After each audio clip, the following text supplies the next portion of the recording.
Nuclear missile ready.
Nuclear missile ready.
Nuclear missile ready.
Hello and welcome. Oh, I'm a little low. We'll have to adjust that a little bit.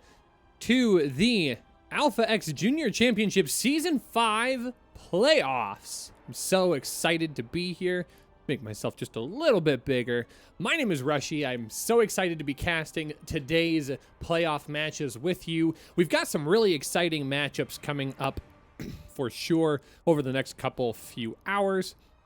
But I know that everything is going to be getting underway very shortly. We're going to jump right into games. We'll talk about a few of the matchups and the players that we are seeing today and what this tournament is about. Hopefully you are familiar with our event, but if you're just jumping in for the first time today, that's okay. We'll bring you up to speed. There's the sounds. We're getting ready for map number 1. We're jumping right into the playoffs of the Alpha X Junior Championships. Thank you so much for joining us. Really excited to have all of you here today. We're going to be starting off with a PVZ on Eternal Empire to get everything up and running for today. We'll get ourselves in,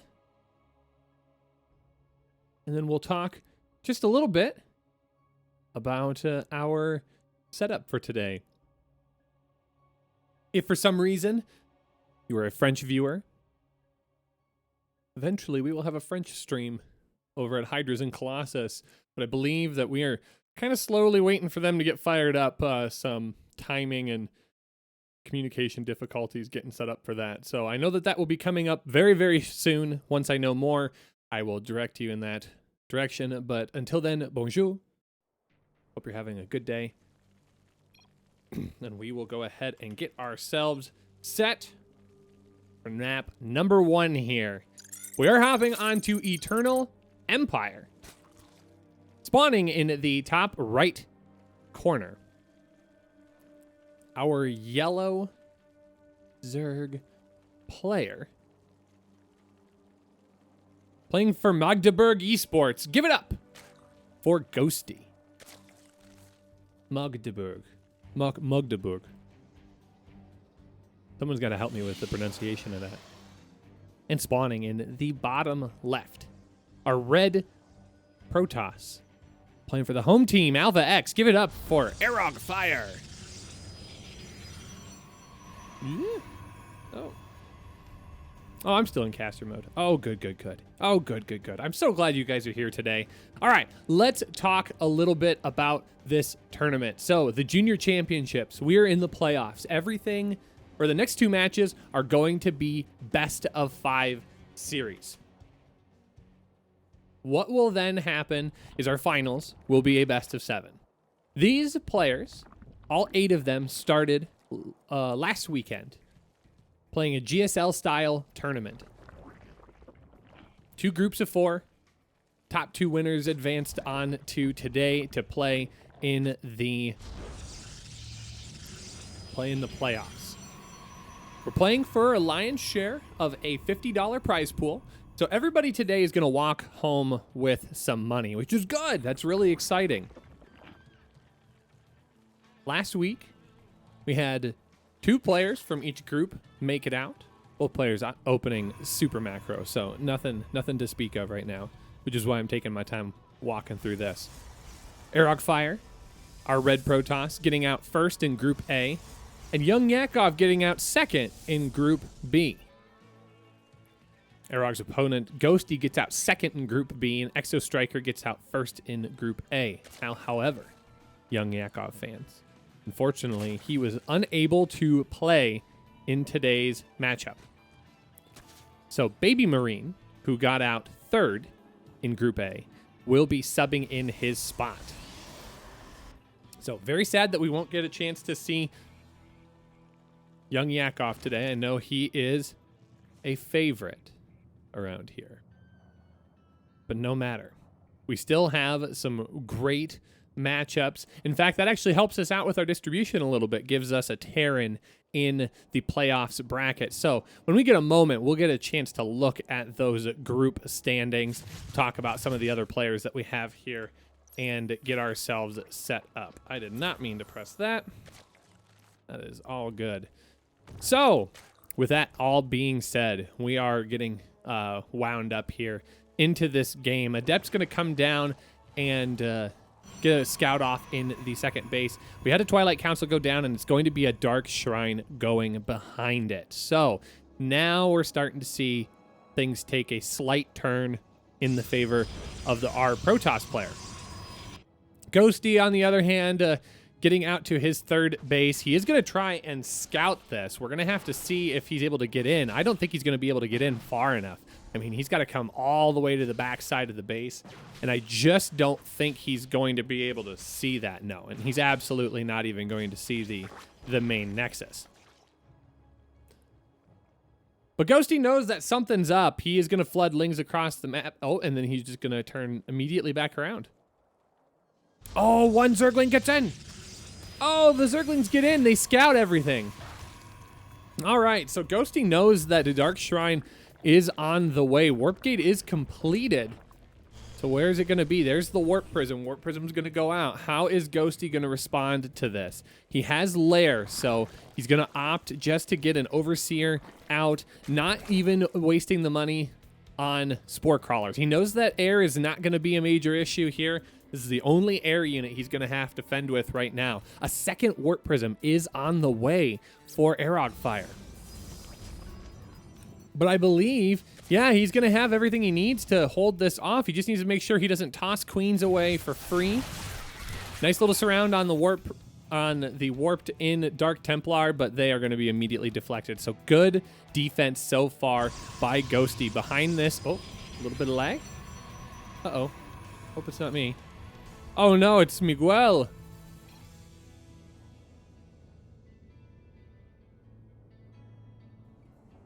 Oh, I don't have pause abilities.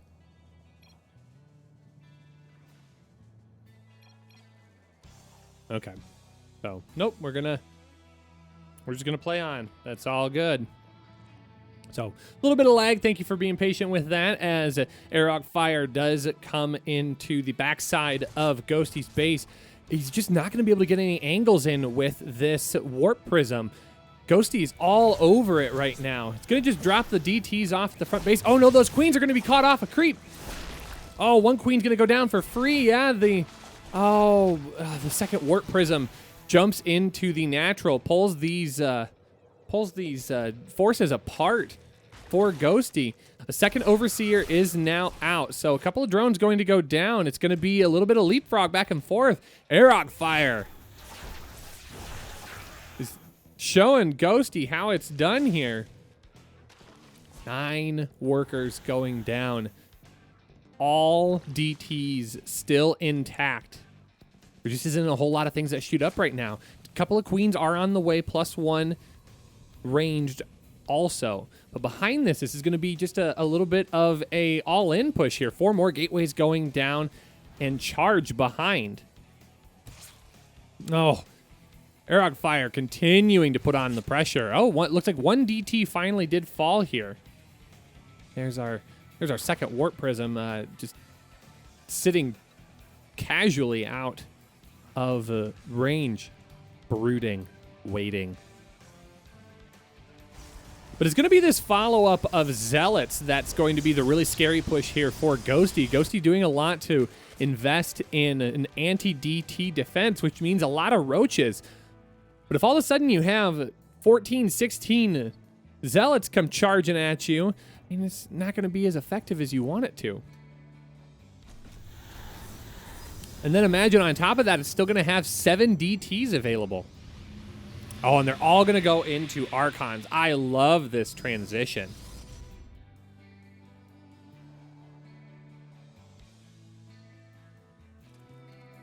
I love it. All right. Aerog Fire going to posture up here. It's going to be a big concave that he fights into. He needs to be careful. He doesn't want to just throw all of his units away. That's just a little bit too much to engage. Those Zealots need to be able to charge in on top of the army. A couple of force fields do go down and prevent Ghosty from being able to back off. Roaches stutter step backwards just a little bit, but the Archons are still relatively untouched. They're going to continue dealing lots and lots of damage. Drones get pulled off of the line here. He's got to pull those sentries back. Those are getting in the way just a little bit, but now all of a sudden the forces of Aerog Fire slowly starting to push forward. Immortals dealing critical damage to the roach economy of Ghosty. Ghosty having to back off. He sacrificed all of his workers in a big warp in coming in now for Aerog Fire. This is exactly what we were talking about. 1 Immortal does get picked up in the nick of time and dropped immediately back down. I think Ghosty is going to push this off in the short term, but I don't know if he's got what it takes to hold this forever. He is trying to take a 4th base behind all of this, so if somehow he can hold, he might be able to continue recovering from this, but now the 3rd base is going to be completely under fire. In fact, I think Aerog Fire is just going to try and dive on top of this as much as he can, splitting off a few of the Zealots to stay on the hatchery. 1 Immortal does go down. I think the hatchery will fall, and Aerog Fire is able to back off from this. He doesn't need to continue committing. And Ghosty has just lost so much of his economy behind this. In fact, still on 1 gas in the main base, still on 3 gas total. Trying to make Ravagers, trying to get more roaches. Ghosty's just going to move out across the map. He does have a slight army lead here. It's going to be a matter of how he engages this 3rd base location. He's actually going to split off. Zerglings are going to come pouring into the natural expansion. Oh, that's a free Immortal there.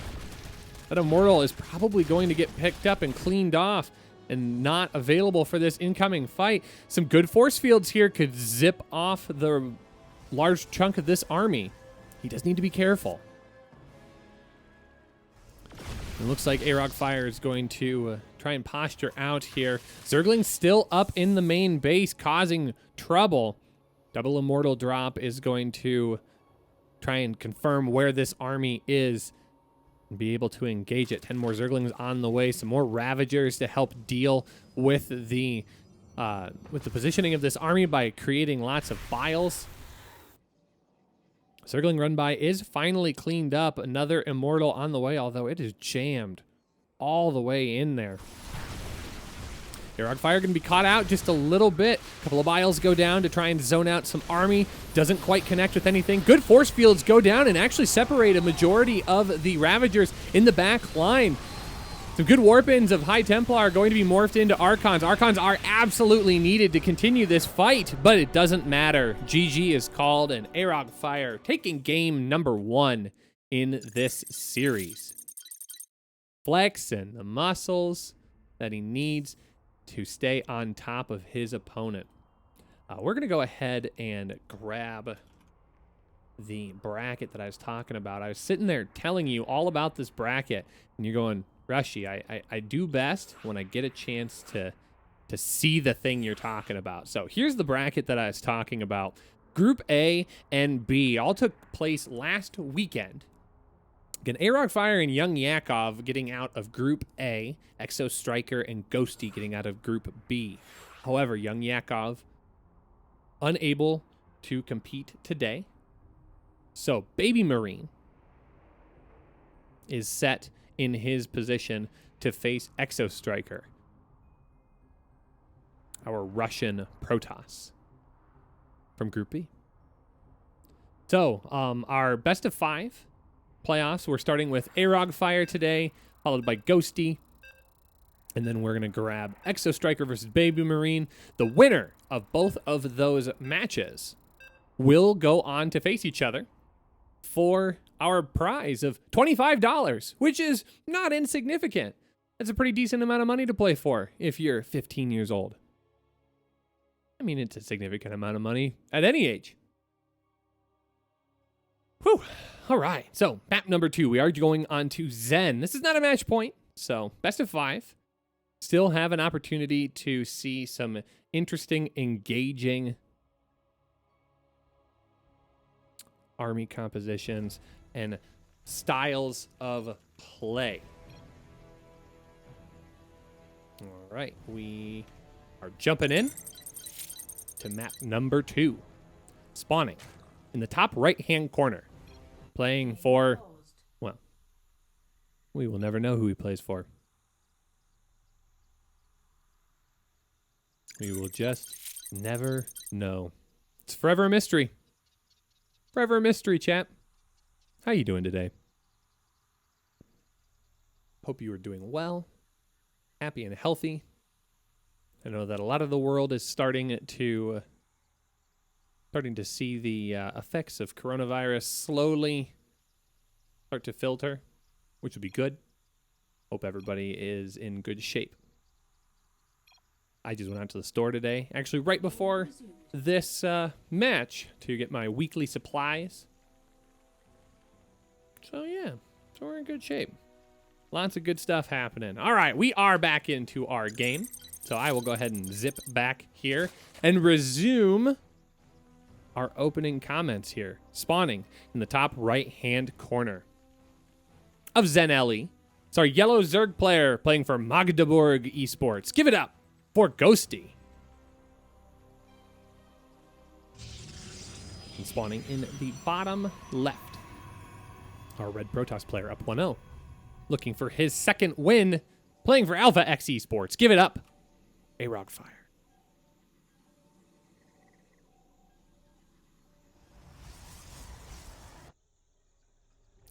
So, already seeing an interesting choice here by Ghosty. In fact, I don't know that I have ever seen something like this. And this is going to prompt A-Rog Fire to really think hard. Like, oh, what? Okay, I saw the pool going down really late, but there's no... What? Oh, excuse me. Hello, Ghosty. Ghosty's going to pull a chunk of workers over. Oh, he wants the gas geyser. Oh, I love it. Okay. All right, I buy it. I buy that. So my guess is this is probably going to be a really early roach rush. That's going to be my guess. And he's going to use the gas to get on top of it. So he's got 2 gas geysers going down. Wait a minute. Is he doing a gas steal? No. What's happening? There were 2 gas geysers being made, according to the production tab. Maybe he was... okay. All right. Well, regardless, Ghosty has already spotted this. Or A-Rog Fire has already spotted this. The roach warren in the back of the base. This is going to be a really fast roach all in. So, yeah, shield batteries are going down. An extra pylon. Immediately going into stalkers. What I think will be interesting, though, is Arog Fire only knows about the one base, but I think that's going to be short-lived here. Yes, as he swings up and he sees that, wait a minute. You've got a base there. And it's actually in really good proximity of Arog Fire's main base. So, very, very interesting play here. All right, Zergling's going to try and zone out the Adept here. I think this is going to be a Queen that comes and assists with the fight. Doesn't want to get too far back there. Oh no, he's got a worker. He's got a worker that's not quite mining. That's actually lost gas time. So if he's expecting a certain timing off of this gas, it's not going to hit the way he wants to. He's got one worker that's apparently taking his union mandated break there. Good grief. Well, we'll check back in 15 minutes when his break's over. See if he has resumed working. But another Queen coming across, and this is going to be a Ravager composition included as well. Immediately going to start working down on the shield battery here on the high ground. What's giving him vision? Is that... Oh, yeah, there's the Overlord right there. Literally right there. All right, so one shield battery going to go down. The second one is just a love tap away. Back at home at base for Ghosty. I mean, he's all in on this. He's all in. More Ravagers being roached, being morphed in. Roach is nowhere in sight. So this is just going to be Lings, Queens, and Ravagers. I like it. This is a Bly build. Okay. I don't think I've seen this build before. So very, very interesting stuff. I certainly like it. Ghosty's going to be able to have that free vision here for just a little while longer. There's nothing that can get up into the air to push away that Overlord, provided it stays put and it doesn't accidentally crawl forward here. Looks like Ghosty's going to try and set up a little bit of a surround, hoping that Arog Fire eventually tries to venture out. He's going to try and knock down those rocks, but I don't know. Arog Fire. I'm not sure if that's what you want to do, my friend. All right, we're going to check. Nope, that drone is still not working. Oh, he's like, yeah, let me help you take down this wall. Oh, this is going to be when he needs to jump. Oh, shoot. Unfortunately, just a little bit too far forward here. Might have been able to spot and surround the army, but no such luck at this point. A little bit of a supply block having that Overlord go down, but now Ghosty is going to try and leap forward here, but Ghosty has decided this is the time. Biles go down. Force fields are going to zone out most of the Lings and prevent a lot of damage from happening. No Biles go down to connect with the force fields, at least at this point. So Lings are going to push forward here. Get a lot of damage done on top of the sentry. Sentries are going to get picked up and lifted away, basically making Blink Stalkers out of this Warp Prism. Queen's going to be under fire. Good transfuse. Tries to keep it alive. That Immortal is going to jump forward. Really wants to take care of it. All the Lings are dead at this point. Lings come pouring in from behind, but it's in small, short supply. 6 Ravagers still alive, creating lots of problems. Ghosty hanging on here. 1 Warp Gate almost down. Tons of juggling by the Warp Prism here, trying to keep those low energy units alive. A little bit of a break in the front wall. 1 gateway does go down, creates a little bit more room for Ghosty to work in. Arog Fire, his army count is plummeting. He's running out of resources to be able to warp in, but Ghosty continuing to keep the plug. All 6 Ravagers still alive. Some very good transfuses from the Queens. Good Biles connect with a chunk of the army and the stationary units. Pylons are not in danger of depowering anything. Tons of pylons. The second Queen does go down. Ravagers still continuing to work. Biles go down again. Connect with a good chunk of buildings. We're going to start running into a very close situation here. And GG! Ghosty is going to take game number 2. A good old Bly build, huh? I guess I got to keep better track of my EU Zerg cheese. Should do that more often. And we've got all tied up here on one map. Outstanding stuff. Outstanding stuff. Thank you so much for hanging out, guys.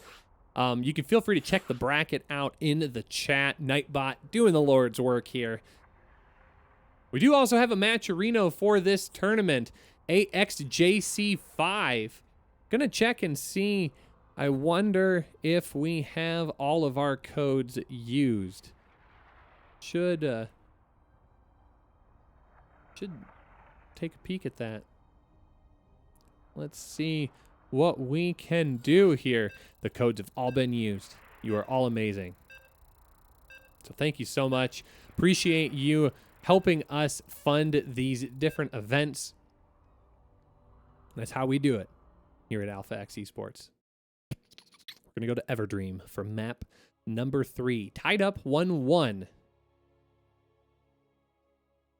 Very, very exciting stuff. I'm pronouncing it far better than most West Germans. Well, I've been to Germany a few times. Guten Tag. I know how to say bitte. Auf Wiedersehen. What other words can I just say at you? Let's see.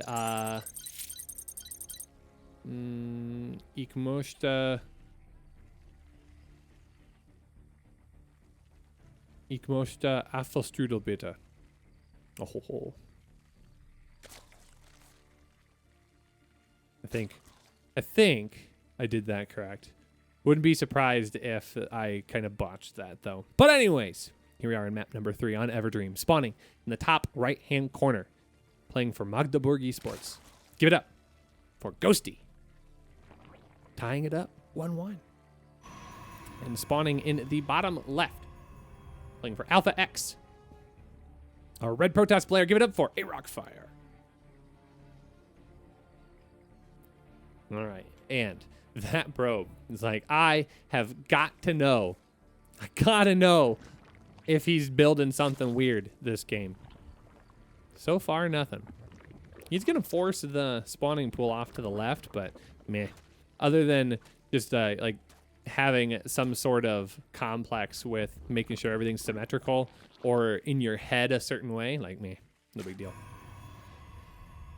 At least not in a ZVP. Now, if we were talking about a ZVZ, now that could be an interesting tale to spin here, especially since Everdream's the map that that Scarlet likes to do that 3 spine trick on, right? You want to talk about silliness? We don't want to talk about silly builds. Let's talk about Scarlet and no regrets silly builds. All right, pylon at the back of the base here. Last time ARockFire decided to throw down a lot of his tricky tech at that back pylon. We'll see if he decides to do that again here in map number 3. It's going to be a Stargate opening this time. It's probably not going to see a launch into DTs. More than likely going to see an Oracle opening. Third base is on the way for Ghosty. It'll only be a matter of time here before that comes down.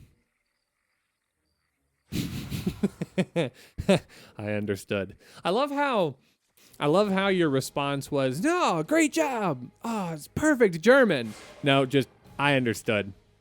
Get this man some apple strudel. Get this man some apple strudel so he can stop yelling German at us. His terrible American German. Ooh, one Zergling going to try and sneak in here. Not going to get a whole lot of scouting done. Oracle is, in fact, on the way. Big round of drones coming in for...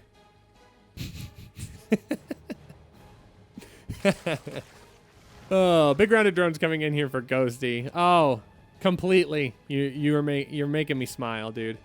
I don't think I've ever been told that I have an accent, but I probably have a really terrible one for German. Making me laugh. All right, so the Oracle's going to be scouted by the forward Lings. Adept's going to have to go back and deal with those Lings. Actually, that wall is not sealed. So Lings are going to be able to get inside the base, and they're actually going to do a little bit of scouting. Oh no, he flies the Oracle right into 2 queens. Oh, that's so much damage on that Oracle. That's very unfortunate. That Oracle's not going to be able to deal any damage for some time before those shields get back up into place. But the Zerglings are going to be able to get in and scout that there isn't a whole lot of tech sitting at the back of the base. Oh no. Arog Fire having a difficult time clearing up this wall and making it airtight. These Zerglings continue to run on in. And Zergling Scout, once again, more gateways on the way, as well as a Twilight Council. So behind that, he knows that there isn't any major aggression coming. He's just going to continue droning. Roach Warren is going to go down at the natural as well as the lair, which just continues to expound Ghosty's confidence in this game. Looks like Arog Fire is going to take his 3rd base as well. A little bit earlier than normal, but both players opting, yeah, absolutely. Both players opting to just play really safe and macro up. Ghosty's feeling really confident, taking that 4th base. It's going to be now having a Warp Prism in the mix that absolutely could make Ghosty pay if he was too greedy. So is it still going to be able to get a Templar Archive timing down? Actually, that came out really, really fast. Very impressed. Forge coming down behind that. So we're going to see 2 Archons jump right into the 3rd base. And actually, those queens are already set and ready to go.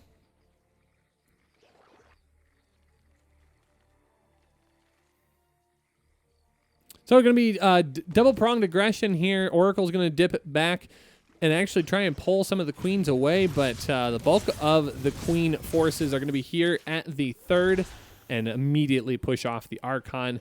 Oracle doesn't manage to get any damage done. No kills yet for that Oracle. Oh, he's going to try and jump in here, but I think it might come at the cost of its life. No, 1 kill. 1 kill so far. Circling run by coming across the map for Ghosty. He's going to dive in on top. A couple of depths should be able to pick this off, but some of those Zerglings wiggle in and take out both of the sentries. Okay, that's not a bad trade in any shape. I think that was a lot more damage than Arog Fire was expecting to have happen there. Two probes go down on the heels of that. We're going to see +1 speed roaches coming in. Oh, Matcherino, thank you for the follow. All right. Good stuff. We're going to see +1 speed roaches on the way for Ghosty, but he's going to try and deal some harassment damage with these Zerglings initially. Lings are going to come pouring on in. They're going to get zoned out a little bit by the sentries. Some good force fields come into play. Picking off a couple of probes here, not getting more than any 1 or 2 kills. Big flood of Lings on the way once again as more and more Immortals start pouring out onto the map for Arog Fire.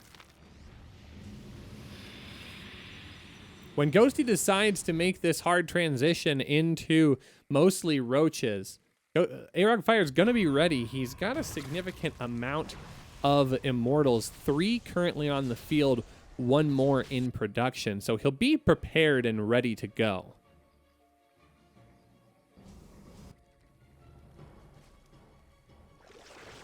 Ghosty's actually going to have most of his army, or his roach forces in Ravager, so that's actually a really good call here. Taking full advantage of the Rich Vespine Geyser here at his 4th base. And we can see that Ghosty's really using that to his advantage, making that work for him in map number 2 and here in map number 3 as well. Arog Fire is going to be able to get down here and see this. Actually, I was going to say if he's clever, he jumps right on top of that next. He's going to force an immediate cancel. 2 probes do go down. Gets a scan on that 3rd base just to make sure that there isn't anything there that he needs to be aware of. This one Zealot can spot the fact that a 5th base has not hit the map for Ghosty, but he hasn't necessarily gathered the fact that there's a 4th out in front. So that's actually very valuable information that Arog Fire currently doesn't have access to. He's just not entirely sure. I do find it interesting, though. We're going to have to ask, if we do get a chance to interview Ghosty, we're going to have to ask him about this back gas. Unsure if he is aware that he hasn't taken that big jump of Lings right on the 4th base, but there's enough Zealots here in this army to be able to push that away. So that is not going to get a cancel just yet, but that is going to probably prompt more Banelings out of our yellow Zerg. Yeah, and here they come. A large round of Baneling cocoons to match the only 10 or so Banelings that he already has. So 15 actually on the way as well. That was a lot of creep tumors. I think I saw 29 creep tumors in production. That must have been a bug. Little Zealot run by here, going to try and engage at the 3rd base location to deal a little bit of damage, but it's going to be a Baneling drop here in this Overlord. That 1 sentry is not going to be enough to deal with that. Oh, gets a drop on 12 of those probes. Meanwhile, a really nice drop at the 3rd base as well, executing a double Bane drop at the same time as dealing with aggression on his side of the map. Very, very strong play by Ghosty here, dealing some very critical damage. Yeah, and that's actually going to force Arog Fire out onto the map. And now becomes the game that every Zerg player knows. Try and harass and deal as much economic damage as possible before the Protoss player starts to deal lethal damage to your base, because there just isn't a whole lot here to deal with this large army force. The 4th base, or the 5th base, excuse me, does get shut down, and I think only now is he going to realize, hey, wait a minute. We're missing something here. There's something that we have not been able to get solved. Oh, and this is going to be a surround of the Sentry. Some very, very good force fields, but they do not get a chance to connect with the Banelings on the top side here. Some Overlords fly over the bulk of this army just to make sure he has vision of it, but I think he was worried that he was going to get dropped. And this is actually a very interesting engagement here. Most of the Immortals are still alive. He just doesn't have anything left. 44 Zerglings on the way. Going to need to try and clean up the remainder of this Immortal force, but there's just a good number of Zealots here to help deal with that. So I think, yeah, 10 Banelings are on the way. Where are they at right now? They're over on the south side. These Immortals are going to jump on in. I think every second he waits here, this is going to get more and more dangerous and difficult for Ghosty to defend. And here come the Banelings jumping in on top of the Immortal side of the army. The Zealots are going to remain uncontested. 22 workers do go down. Ghosty, oh, I just don't think he's got enough here to deal with this. So very close on the engagement. He had a very, very good surround, but the force fields by Arog Fire just too powerful for our yellow Russian Zerg. Excuse me, German Zerg. My apologies. Yeah, and he's going to try and deal some damage back at home for Arog Fire, but he just isn't going to be able to get that done. Immortals are going to go unchecked in the main. All the tech being eliminated. Another base going down. Banelings warping in to help deal with these Zealots, but they're just not going to be done in time. And it is unfortunate to think that Ghosty, after executing such a very powerful surround, is not going to be able to make it count. GG is called, and Arog Fire takes map number 3 and positions himself to come closer to moving to our grand finals.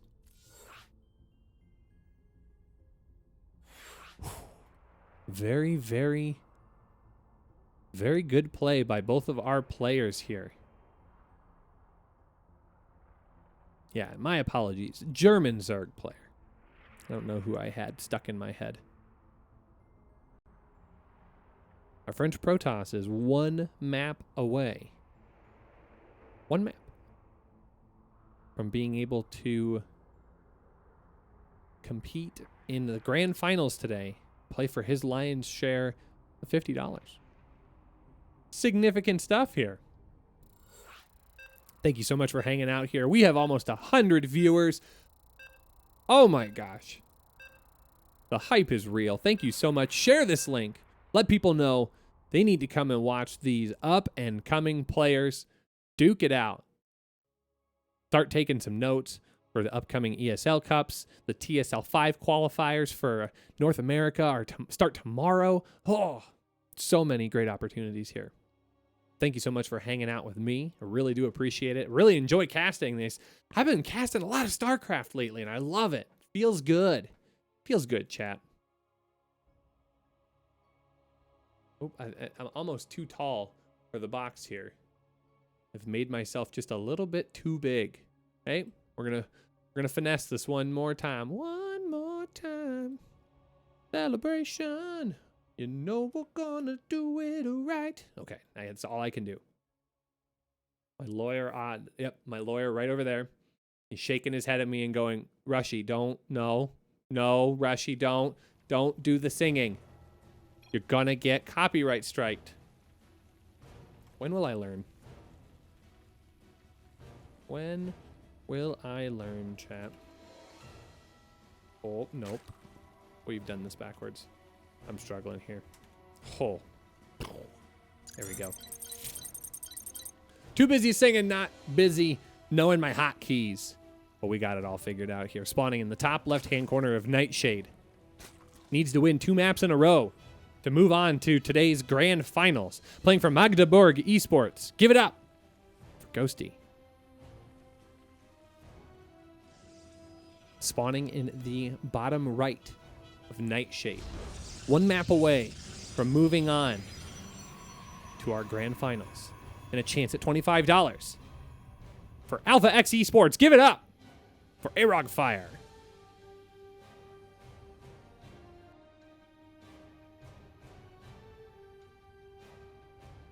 So, I was wondering if we might see another aggressive playstyle out of our yellow Zerg. However, doesn't appear to be the case so far.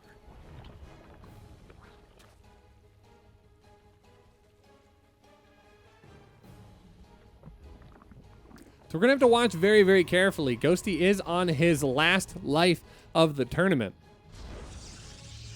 And I know that he doesn't want to exit just yet. But he's going to have to overcome a strong opponent in Arog Fire, who clearly has a very strong grip of his playstyle in this matchup. Definitely feels confident playing a PVZ.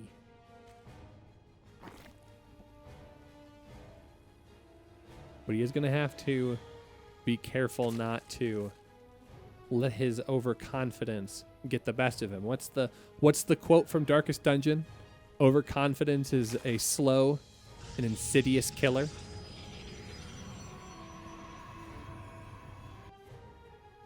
All right, Ghosty's going to move out to his third base. So stereotypical macro opening for our Zerg player. It's going to be another Stargate opening from our Protoss player. Now, game number 3, he did not get the chance to make the Oracle count early game. We're going to have to see if he's able to compound that in game number 4. And here's the aggression we were talking about, folks. Going to be a Baneling nest. I wonder if this is going to be a big all-in. It's going to matter. It's going to come down to what kind of scouting information he can get here. I don't know if he has enough vision of that. He doesn't. Not quite far enough in. But he is going to check that drone count. And he's going to see that the drone count's not entirely inflated. I don't know that that's going to be a giant tell for him just yet. I think it might be this next one that could illustrate, I'm not seeing a whole lot here. He's going to drop down a robotics facility, so going to choose not to enlist in any more air at this point. Ooh, and that Oracle thought about it. I think he's going to have to react. Okay, he does see more Lings coming here. He's got to know that this is going to be a big Ling all-in here. Big Baneling bust on the way. 7 Banelings. Oracle turns around. Arog Fire knows something's up. He's got to go and confirm it. However, he might get fortunate here. Oh no, the Oracle was going to be on path for the Banelings, but at this point, definitely not the case. Adept is going to go down. It's going to come down to how he focus fires on these Banelings. If these Banelings are allowed to get in here, they're going to deal a lot of damage, and they do actually force through and kill off the pylon. Everything is depowered at the front. Probes immediately pulled off of the line here. Arog Fire trying to end this series so he can move on, but he's going to have to do it off of the heels of defending against this Baneling bust, and right now is able to get that wall cleared up so far. 4 more Banelings on the way. The Oracle is out of energy. That Oracle is not going to be able to assist. If the Cyber Core goes down, there goes all production of Adepts and Stalkers for the foreseeable future, and Sentries. 1 Sentry is going to get done. I don't know if he's going to be able to have enough zoning power with that Sentry. No, I think absolutely. Oh, Ghosty, don't wait, don't overweight yourself. Baneling's going to try and get in there and deal some more damage. The second Oracle comes in and picks off the remaining Banelings. This is getting bad for Ghosty here. Arog Fire doing an excellent job of holding this off so far. Oh, doing this with just Lings is not going to be enough, my friend. At least it might be. Oh, he picks off the gateway. He's going to spill Zerglings into the main base. All of these probes are going to have to get pulled off of the line here. Probes are immediately going to get down, and he knows he needs to kill this Stargate. Every Stargate unit that comes out is more and more devastating damage done to Ghosty. A third Oracle here going to do as much damage as possible, but it looks like most of the energy is gone. Probes are pulled off of the line to fight here. They do have to engage with these Zerglings. 7 more workers going down. More Banelings coming up for Ghosty. Ghosty's got to get in there. I think the longer he waits, the more difficult this becomes. Cybercore is back on the field. So Sentries, Stalkers back in play here. Oh, he gets all 3 of those pylons immediately. Supply blocks. Arog Fire. This is such a chaotic back and forth. Zergling's going to try and swing around, picking off more and more of those gas-producing probes here. Ling's going to continue pressuring the front here. Ghosty dancing a fine wire here. Baneling's going to be able to zone out those Zealots, but some really strong shield battery play here, preventing that critical damage. 10 more workers do go down. There's just too much to deal with. There's not enough shield batteries at this point. Arog Fire continuing to be supply blocked here. Oh, he depowers 2 of the gateways up in the main, causing more and more problems. Every time these Oracles have to engage their laser beams, they run out of so much valuable energy, so that it is unfortunate that he cannot make those value in this fight. 18 workers to 33, continuing to spam Lings across. These Zerglings, I think, have just done a little dance back and forth for the last 5 minutes. I don't think that dance has ever stopped. So many buildings depowered for Arog Fire. Meanwhile, back for Ghosty, he is starting to transition here. 9 drones on the way and a tech switch into roaches, but I think he needs to be careful. Arog Fire has enough potentially here to be able to overwhelm him if Ghosty is not careful. These 3 Oracles still could cause a lot of problems if he's not careful, but Arog Fire cannot engage queens. Absolutely cannot make that happen. And there are so many queens here for Ghosty. Let's look at this. If we look at that army size, yeah, so Arog Fire is going to try and get up into here, but you know, it was only until just now that Ghosty was able to land that income advantage. So Ghosty has to make sure he holds. He's got 51 army supply, but I think that number could be potentially deceiving, especially since Sentries have enough for 3 or 4 force fields. Oh, these queens are way off creep. Oh, Ghosty, I hope you know what you're doing here. I hope you don't get zoned out. Guardian Shield does go down. Some good force fields zone off a little bit of the army, but there's enough roaches here. GG. We're going to go to a game number 5, folks. Exciting stuff here at the Alpha X Junior Championship semifinals. Good stuff. Thank you so much for joining us. excellent, excellent games here being played by our two players. And this is just our first series out of 3. Oh, and we're going to Purity and Industry for game number 5. Ghosty's trying to make a series of it.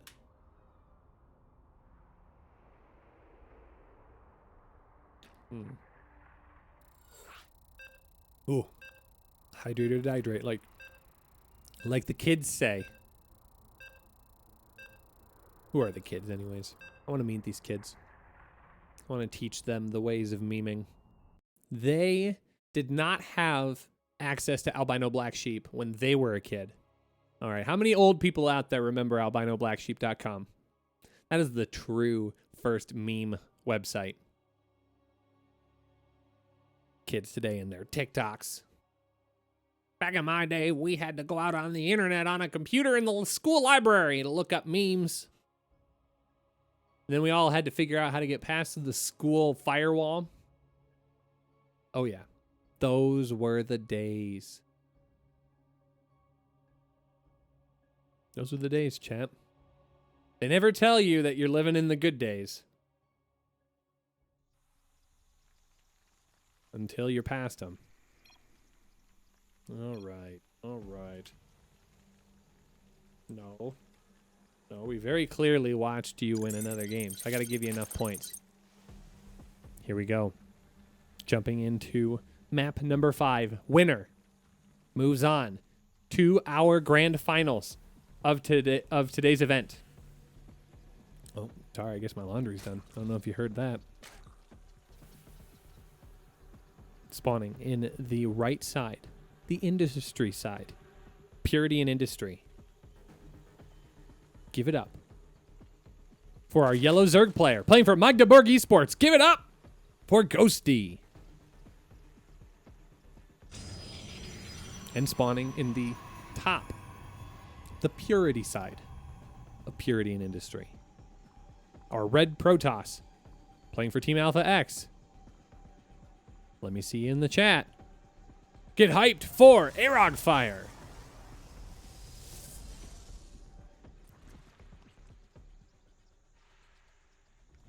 All right. Now, Purity and Industry. It's kind of an interesting map. If you're not familiar, tons of airspace right here. And these are all like slow fields. What do we call them? Inhibitor zone generators. The slow fields that make units move a little bit slower. And I frankly, I like this because it allows a map like this to have the closer spawn points without it being super overpowered for air units to be able to come across and deal some really quick economic damage early on in the game. There is an island base. Oh, Wings of Liberty, anybody? Anybody remember the good old days? Other than that, it's just kind of a large base. Got a gold base down in the bottom left. Feel compelled to show this map off. First off, I do think it's pretty. It's a pretty looking map. But we also don't see it in a lot of professional play right now. Stargate opener for Arog Fire. I think that's smart on a map like this because we've got so much ground to cover. But Ghosty's going to abuse the fact that this is a giant map, and he's going to immediately jump out to his third base. It's at a bit of a normal timing, so I guess I shouldn't say it's an abuse of the map.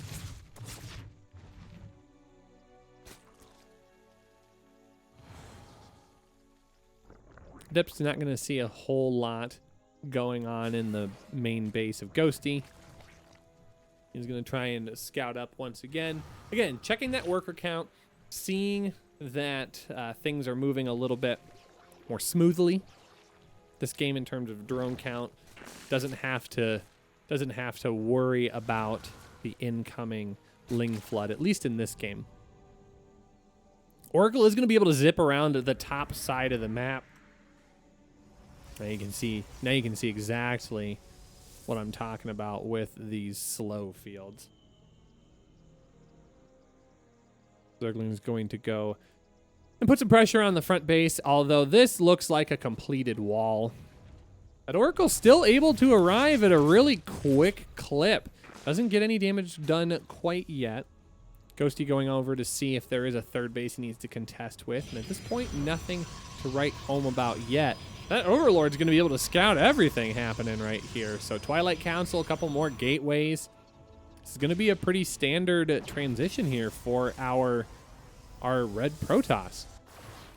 And in fact, this happens to be the exact same transition that he made in game number 4. And I don't think it panned out as cleanly for him as he hoped. Heroic Fire believes in himself, and he believes in the build. Templar Archives now on the way, so we're going to see that Archon timing once again. He knows he's capable. He knows he can get it done. Lair on the way for Ghosty, going into Roaches. And now it's going to be a third base timing, so both players continuing to macro up. Winner moves on. Loser does not.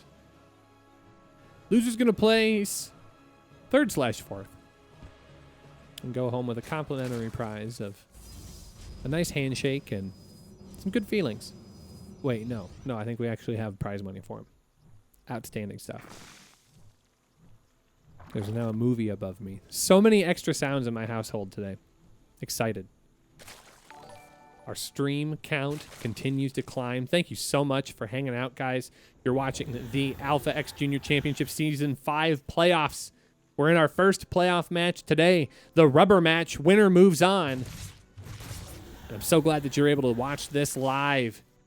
If you're a VOD boy or a VOD girl today, we so hope that you can join us live next time. But we're so glad you're able to check us out on YouTube or Twitch VODs or wherever you watch your favorite VOD. If only I had a deeper voice, I could do a more like velvety intro. Spawning in the top left corner. Playing for Alpha X. Make some noise. It's going to be a Nidus network here. I'm done goofing around. This isn't a time to goof around in the Rushy. This is game 5. You can hear it in the chat from 2 minutes in the future. Rushy, why? Rushy, why do you think you're more important than the game? Yeah, I hear you.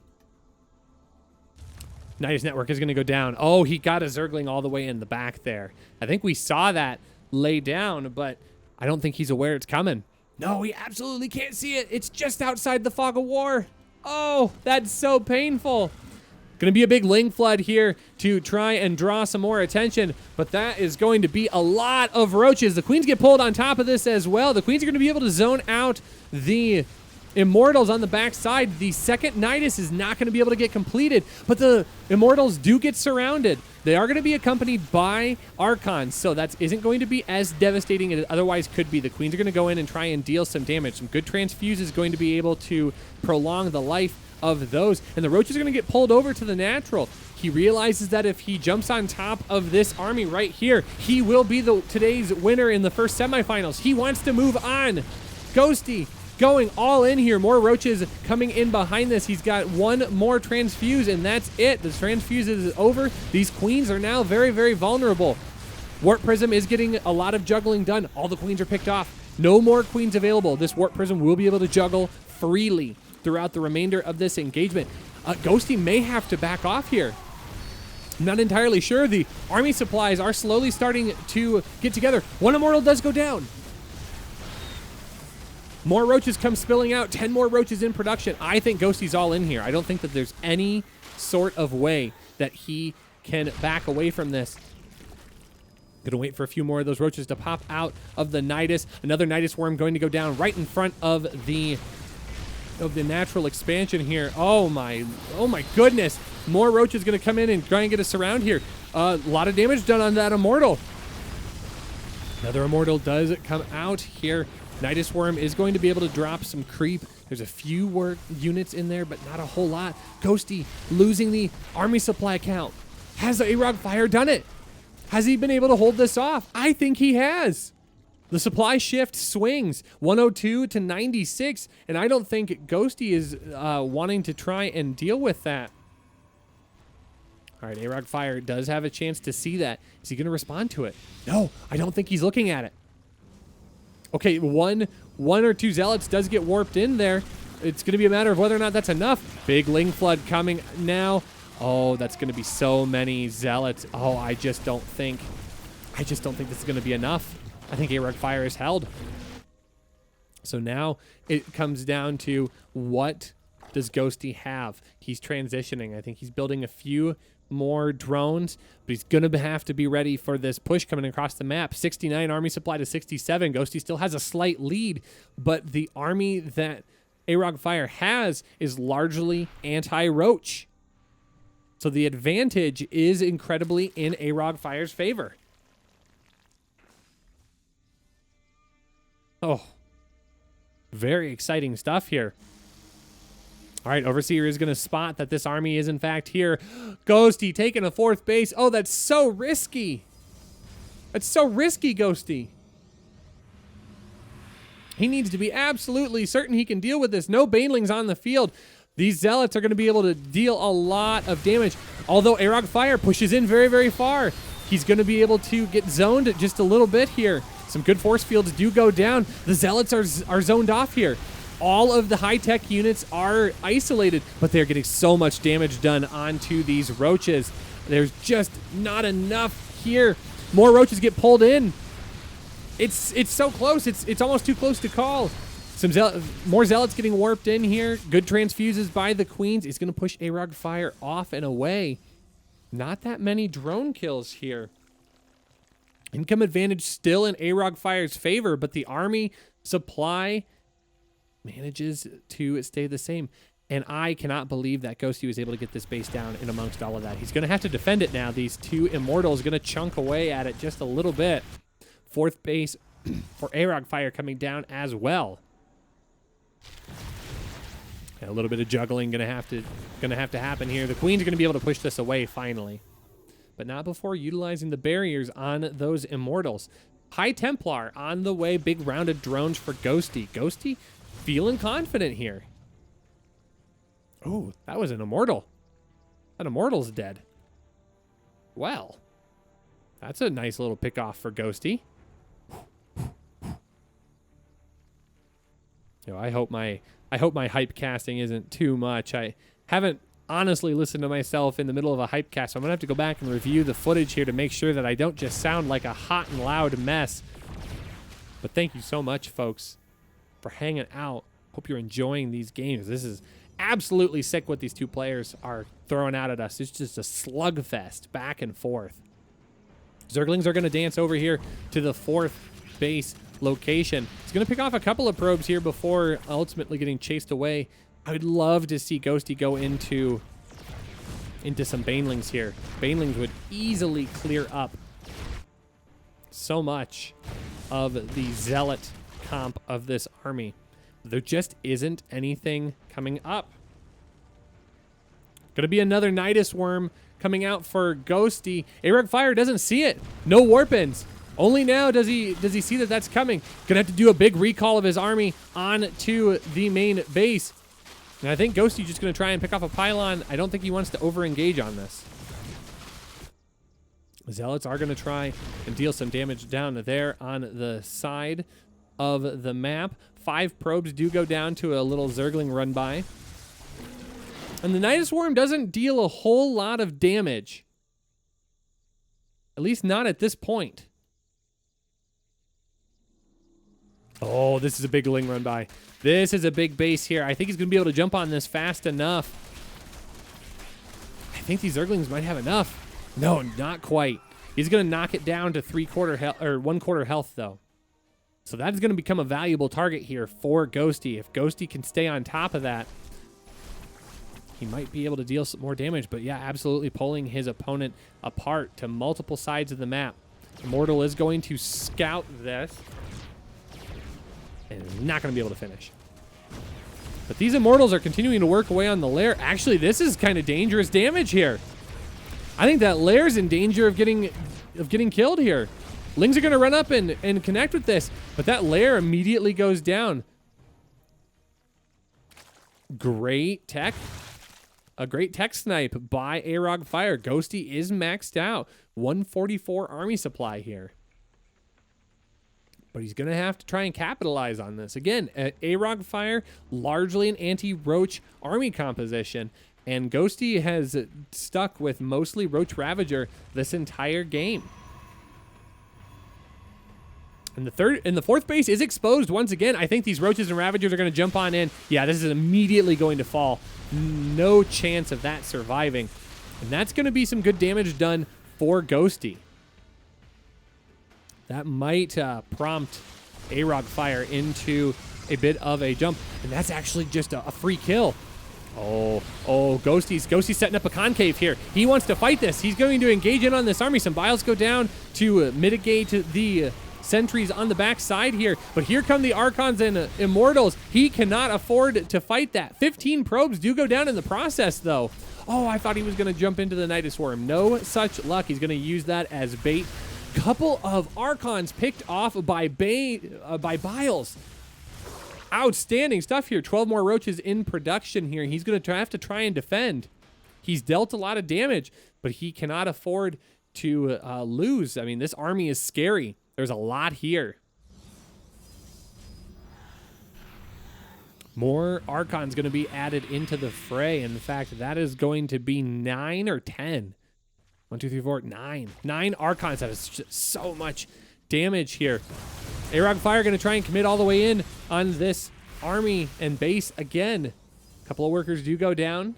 Some more aggressive warp-ins happening. A sentry going to add an extra force field to the army here. Nice little concave. Going to try and engage this army once again. All the Roaches are on the south side here away from the Immortals. The fourth base is going to go down. And this is a big concave. He's just going to jump on top of this army. I think there's just too much here. There's not enough time to be able to juggle, and so many Immortals are going down, but it comes at the cost of so much of Ghosty's army. I think that might have been too much. Aspire has gone down. Trying to mitigate a little bit more damage. One more Archon does fall to Corrosive Biles. But more workers continue to fall. 54 to 36. I think Ghosty might have over-committed on the defense. He felt so confident engaging against the Immortals on that concave, but so much damage dealt. And the third base is going to come under fire. The Spire is exposed as well. Drones are going to get pulled off of the line here, and this is the last final straw for Ghosty. He's going to connect some Biles with a few of those Immortals, but I just think it's too much. I don't think Ghosty has enough production here. 26 more workers have gone down. He's working off of bare bones mineral count. I think Arog Fire's done it. I think he has pushed forward and has cleaned up enough of the army. GG and Arog Fire taking a convincing game number 5 victory and moves on to the next portion of our bracket. Congratulations to Arog Fire. What a great game.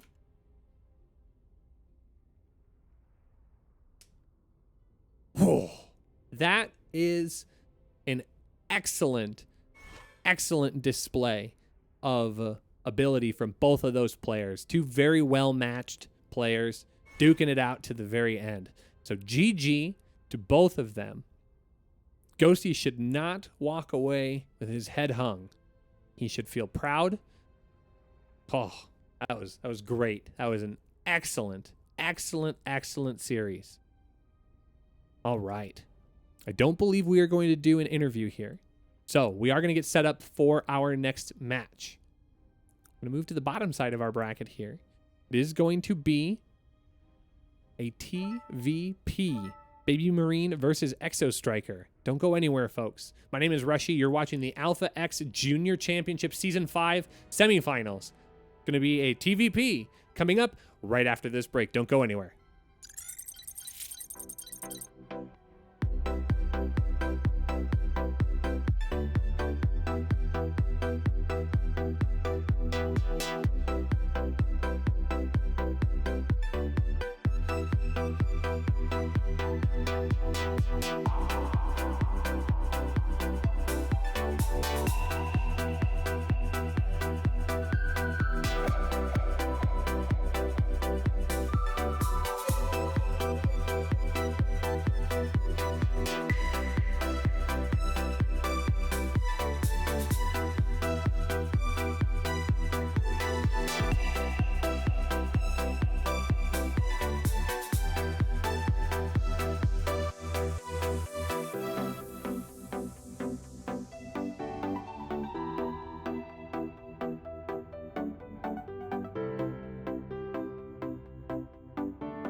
All right, welcome back, folks. We are excited to get into our second semifinals of the afternoon. It's going to be a TVP between Exo Striker and Baby Marine. The winner is going to move on to face Arog Fire in the grand finals of today's event. A chance at a prize of $25. Again, not an insignificant amount of money. I hope that the next series will be even half as good as the exciting finish that we had in the top side of the bracket. So definitely hoping for some good games out of these two opponents, but I have a good feeling. I have a good feeling that we are going to get exactly what we're hoping for.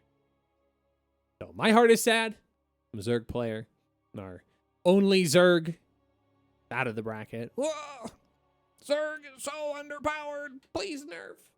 Please balance. Team, help. No, I'm kidding. I'm kidding. I only meme those things. So, we're going to jump in here to map number 1. You can hear the music. You know it's here.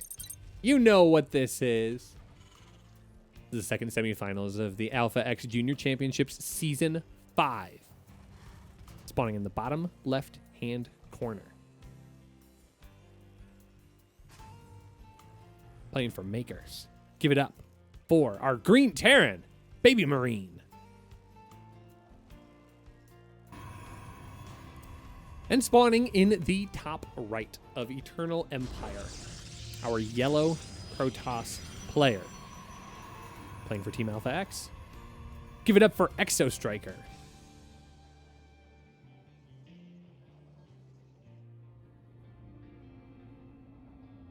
No, got to stretch. I didn't get a chance to stretch. So I've been casting the TSL 5 qualifiers this past weekend. I'm going to continue doing that over the next couple of weeks, but I've been fortunate enough to be able to stand up and stretch in between every series just because there's a little bit more downtime as we try to find games to cast. And I've noticed that I like that. I like it a lot. I like being able to stand up and stretch and get things rolling in a comfortable way for me. And I didn't get to this last series. I should have. So that's your old man tip of the day. You sit in a computer chair for a long time. Stand up and stretch. You're not always going to be young. You young whippersnappers. Now the guess becomes, okay, we've heard Rushy talk about how old he is. Okay, Boomer. How old is he actually, though? That could be a fun game. Oh, excuse me. Just want the Reaper, please. We don't need to follow the rocks. Oh, yeah, absolutely. Here, let's follow these rocks. Oh, my gosh, these rocks are so exciting. Look at them go. Adept here. Gonna come here and dash around the front here. Push away the Reaper for the time being. Just a little bit of back and forth action here. Gonna be a Stargate opening for Exo Striker. Going to try and get a little bit of damage done early. I've heard Oracles are incredibly strong against SCVs. I can't imagine why. The Exo Striker's going to get in here, or he's going to let Baby Marine get in here and scout this. So he sees that the Stargate is down. So it would not surprise me to see an engineering bay go down as quick as possible to help deal with that. But instead it's going to be a starport. More than likely going to have a Viking come out to push that initial pressure away. Adept is going to walk across the map as well. Going to be 2 of them, in fact.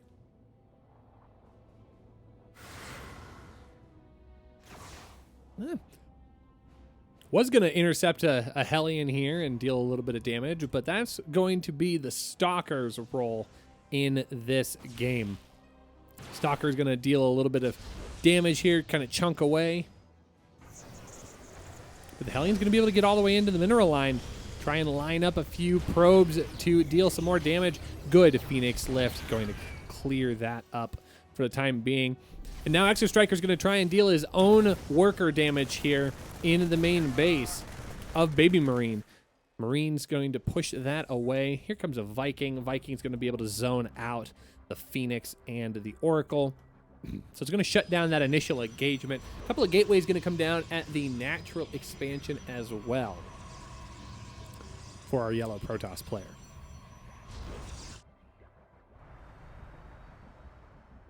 Cyclone out on the map for Baby Marine working with that Viking.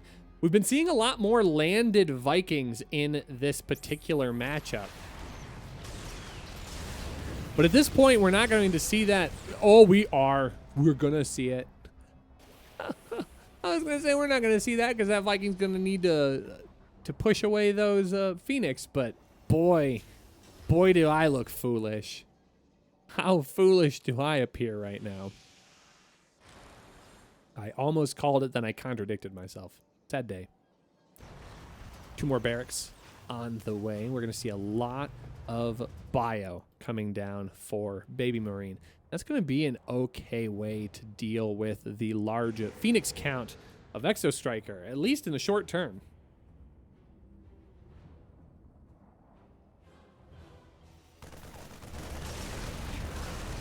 Couple of lifts go down on some of these SCVs. 2 workers immediately falling. More battle mech on hitting the field.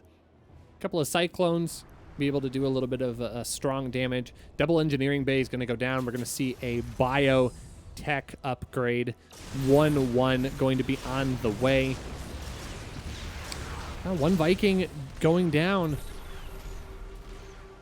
Ooh, going to target the wrong Phoenix. Oh, God, the range was just ridiculous.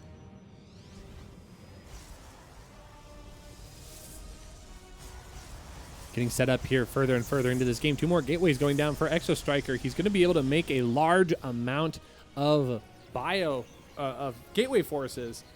And it's going to be accompanied by Colossus here. Might be exciting to see the Colossus get ferried by a warp prism. That could be a lot of fun.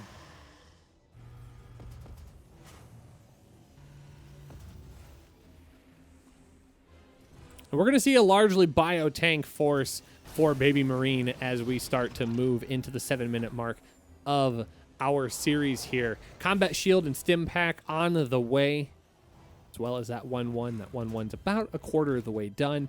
Extended Thermal Lance already en route for Exo Striker, trying to find a way to deal with that large bio force that is brewing for Baby Marine. But Exo Striker has such a worker advantage here, 66-49. Even with the advantage of mules, I don't think you want to be behind 17 workers.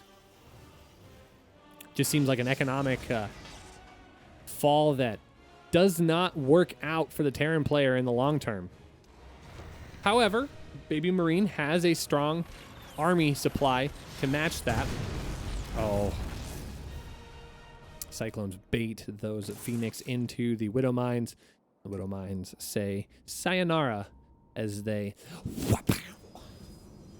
eliminating the Phoenix pressure on the map, and that actually is going to prompt Baby Marine to move out here. He knows that his tanks are not going to be in fear of lifting. This Bioforce is going to be able to operate rather efficiently. Only 2 Colossus out on the map as it stands right now. So Baby Marine's a good engagement away from being able to deal with this. Pulls off a good chunk of his army here at the natural. A little bit of a stim forward, going to try and pick away a little bit of this army, but it's going to allow Baby Marine to set up on the west side of the 3rd base location. Zealot's going to charge on forward here and deal with the bio forces as a 3rd Colossus pops out, and that's going to force Baby Marine back just a little bit.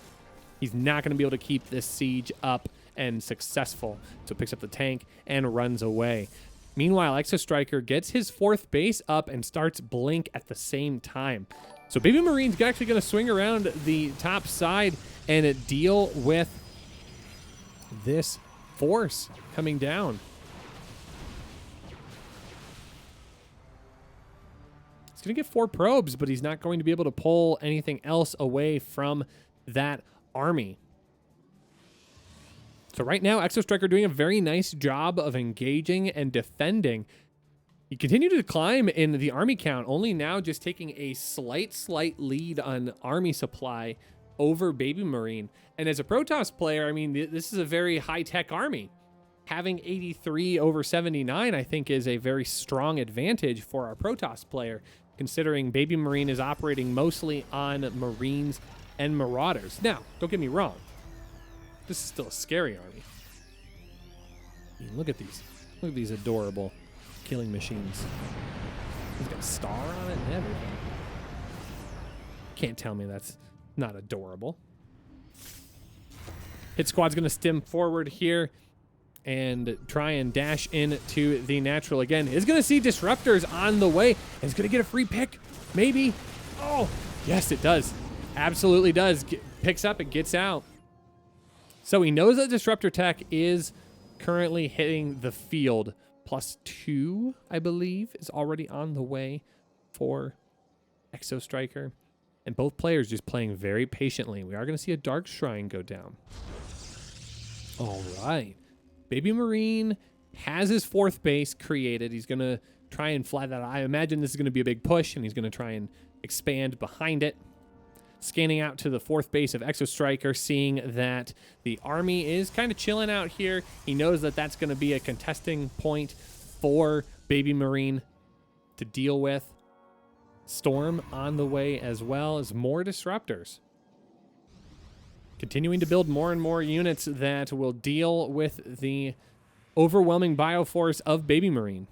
But Exo Striker keeping a very strong army count.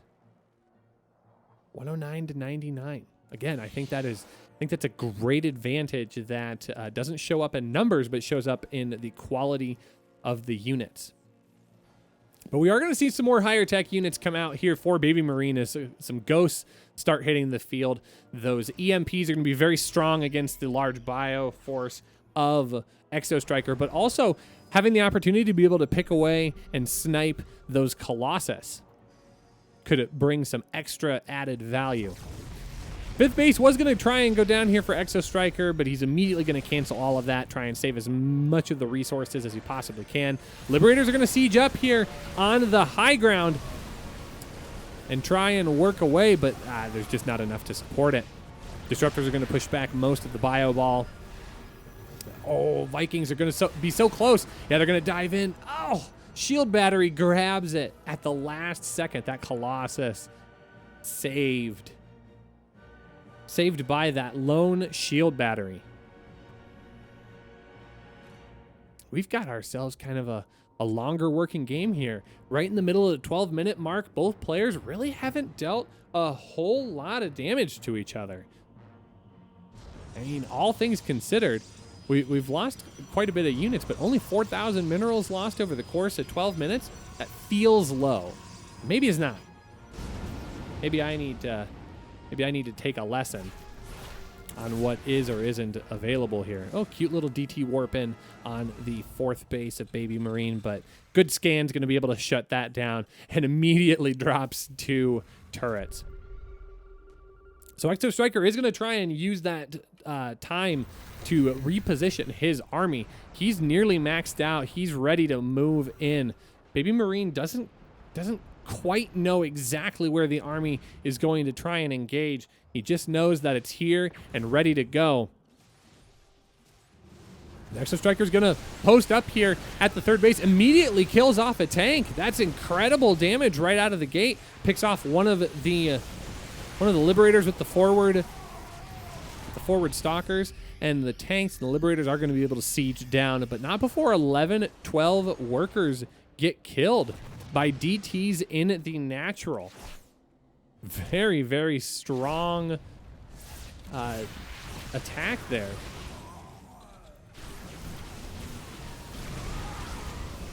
And now the 4th base is going to be under siege here, pulling apart the army the best way he possibly can. So 1 base does go down. Fortunately, the 5th base was already built on site, but 21 workers is nothing to sneeze at either. So it's going to take a lot of recouping of SCVs if he wants to stay at that similar worker count. But it looks like he's just choosing to double down on more unit production, closing the army gap here, 129 to 128. Second building does need to be stopped, as Baby Marine does try to engage forward, leapfrogging the Liberators forward to help deal some siege damage and push away Exo Striker. But Exo Striker getting some really good engagements here. Ghost is going to try and drop some EMPs and is slightly successful on the front side of the army, but most of the army is not able to be impacted. But a Zealot run by is going to create just some crazy damage here. 43 workers being killed over the last 2 minutes. Incredible economic damage here that Baby Marine is going to struggle to be able to recover from. And Exo Striker is going to jump on in once again. I think he's going to have enough here to deal with this. Oh, he's going to get such a great disruptor shot, hitting most of the Bioforce of Baby Marine, and Baby Marine's army supply plummets. GG is called, and Exo Striker takes game number 1, whittles away his opponent here in map number 1. Definitely not in a hurry. Not in a hurry to dismantle his Terran opponent. Being very, very coy with those hard-hitting backstabs whenever he was moving in with the army, and that was just something that Baby Marine struggled with on his end of the engagements. Just couldn't quite get in with any drops or any counter pressure to keep Exo Striker from being on his side of the map. And Baby Marine's going to have to try and figure that out here for map number 2. It is going to be Purity and Industry. We are going to go to the meme map once again. And with these best of 5s, it's very difficult for us to not experience all of the different maps that we have in this pool. I didn't get a chance to see what the bans were.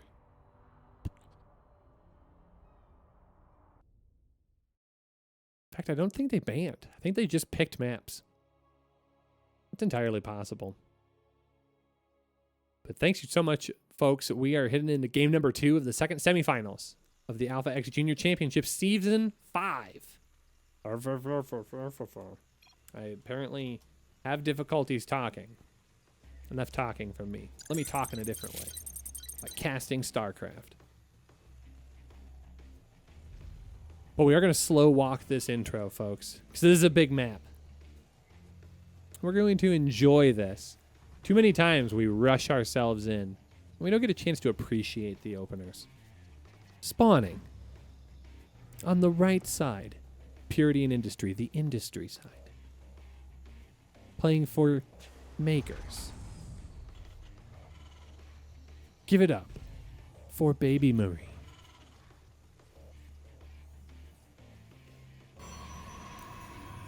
And spawning in the top of Purity and Industry, the Purity side. Pure as Protoss can be.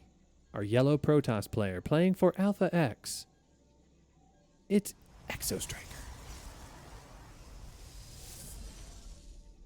Did you enjoy that? Did you feel like you were able to like bathe in it? Oh, I just really appreciated how we were paying attention to it. Wait, no. Ah, shoot. Okay. Well, we'll have to work on maybe speed running the rest of them then. I don't know. I'm just going to have to make up for it somehow. All right, going to do a little bit of SimCity here to protect against the Reaper here in map number 2. Exo Striker not wanting to take any major chances with his opponent.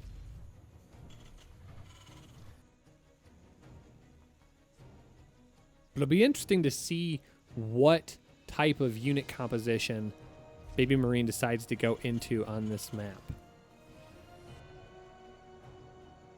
Both players taking their naturals at a pretty normal time, but this is quite the interesting little thing he's got going on here. Exo Striker doesn't quite know yet that there is a bunker coming out on his side of the map. Could be very, very annoying, shutting down the extra production of probes down at his natural. Yeah, and this is going to... the bunker's actually going to finish right about the same time. So the Reaper's going to come on in and immediately inside. So Shield Battery's going to go down to try and help the Stalker engage this Reaper. One probe already getting picked off here. Robotics Facility going to be the natural answer here. Oh gosh, and that bunker is just close enough to the high ground. Yeah, so now this kind of becomes extra annoying. Baby Marine maybe miscalculating where that bunker gets put down so that it can engage the Nexus without having to worry about those Stalkers. But a second Reaper is going to come on in and force those Stalkers away. It's going to force them to pick and choose how they engage here.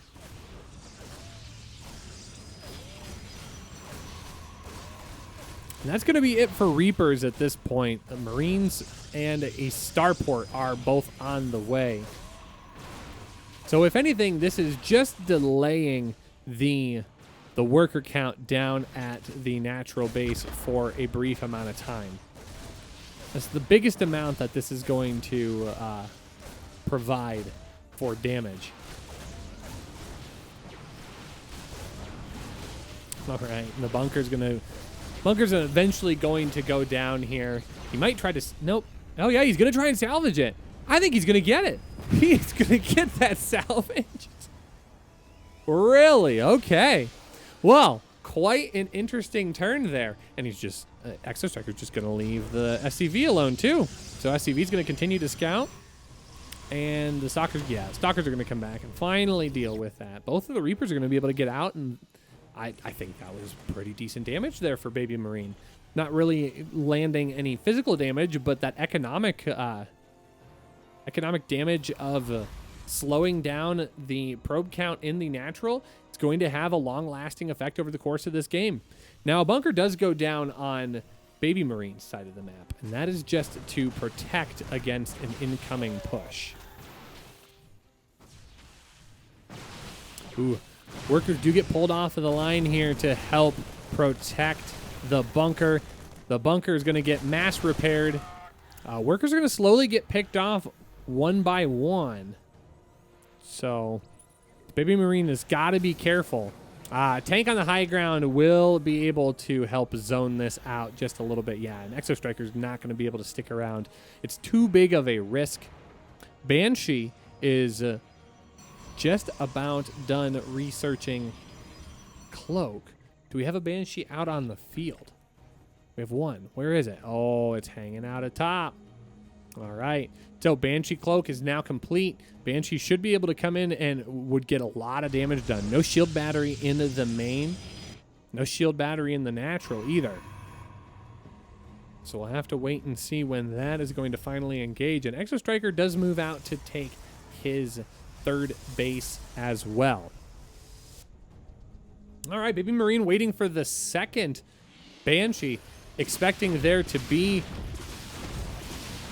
a shield battery, but no longer necessary. One-shotting all of those workers. Oh, he's going to be able to tag all of those buildings. All right, so that is going to depower a couple of gateways for the short term, and it's going to depower the robotics bay. Very, very good damage. 7 probes killed. A little bit of time lost for the tech research, and that seems to be the story of this game so far. Baby Marine trying to deal as much damage as he can just by pushing Exostriker further and further back into this game. And there the shield batteries do finally go down to start protecting that mineral line, but I think it's just it's a little bit too late. So much damage has already been dealt. 4 more workers being caught in here. And that income, look at that income advantage for Baby Marine. He's also trying to take a little bit of an army supply jump as well. Again, by delaying as much of that economy as possible for our yellow Protoss player. Oh yeah, he's like, you gotta be careful there, my dude. That's just a hallucination. Oop, sorry, I forgot to pull production back up. I was like, wait, nothing is being built by anybody. What's happening? So that's my apologies. Extended Thermal Lance on the way as we start working into another strong Bioforce. And this is what dismantled Baby Marine last time. So he's going to try and jump out here and claim a little bit of map control. Yeah, both armies are going to see each other here. Oh, one of those medevacs immediately gets picked off. That's incredible damage for Baby Marine to have to deal with. Exo Striker getting a good engagement here on map number 2. Big scan forward sees the entire army, but I think Baby Marine has to try and jump on top of this. He can get some really good tank positioning. Tanks are being sieged right now. A couple of force fields go down initially, and the tanks are able to start firing. The Colossus are just going to be dropped right on top of the tanks to try and deal some extra damage. Oh, but one's immediately going to go down. The other one is incredibly low. 2 of the tanks are still alive, but not a lot of the Bioforce is left. And with the Stalkers there, I think Baby Marine is going to have to try and turn around, but he's going to double down. He's going to try and leap forward, but the Stalkers are going to be able to get positioning on these tanks. Yeah. Oh, I was just going to say that Colossus coming a little bit too far forward, and it does pay for its own life. More bio being produced back by Baby Marine, and Baby Marine getting exactly what he needs in this engagement. Thank you so much to everyone who's following today. Very, very appreciative. We're so happy to bring you so much great content here at Alpha X. So thank you so much. Let your friends know if they want to catch more great StarCraft 2 content outside of ESL, outside of GSL. So you can always tune in to twitch.tv/AlphaXSC2. As we continue to move forward here, Observer is going to scout Baby Marine's main force right now. But Exo Striker doesn't have a whole lot of army. And he's got 1 Colossus, but no other Colossus in production. Trying to move into some Templar archives. Okay, a second Colossus did just hit the field. Only 2 tanks? Only 2 tanks, and one of them is dangerously low. And of course, it's the tank in the front's immediately going to fall. These charge lots are going to get some great positioning, and this was not as great of an engagement for Baby Marine. Baby Marine's going to have to back off. But a nice little drop is going to depower a couple of the gateways yet again. Robotics Bay is double powered, so that is no longer a major issue. Oh, can he get that picked? Yes, he can. Warp Prism is not going to be able to get damage done in the main base of Baby Marine, and will get sniped off. So that will be some backstab force that cannot be dealt with at this time. Medevac with that drop, continuing to put pressure on Exo Striker's base, killing off yet another 4 workers.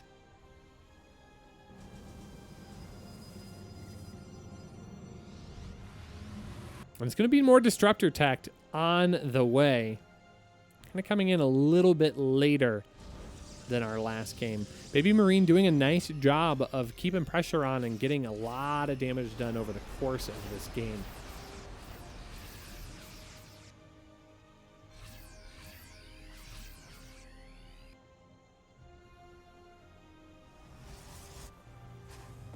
We have Ghosts starting to enter the field for Baby Marine as well. He's looking to close this gap. He wants to even up this series.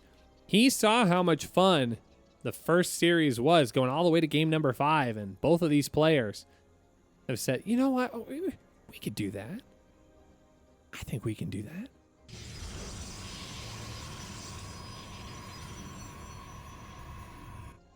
that. DT Shrine in production for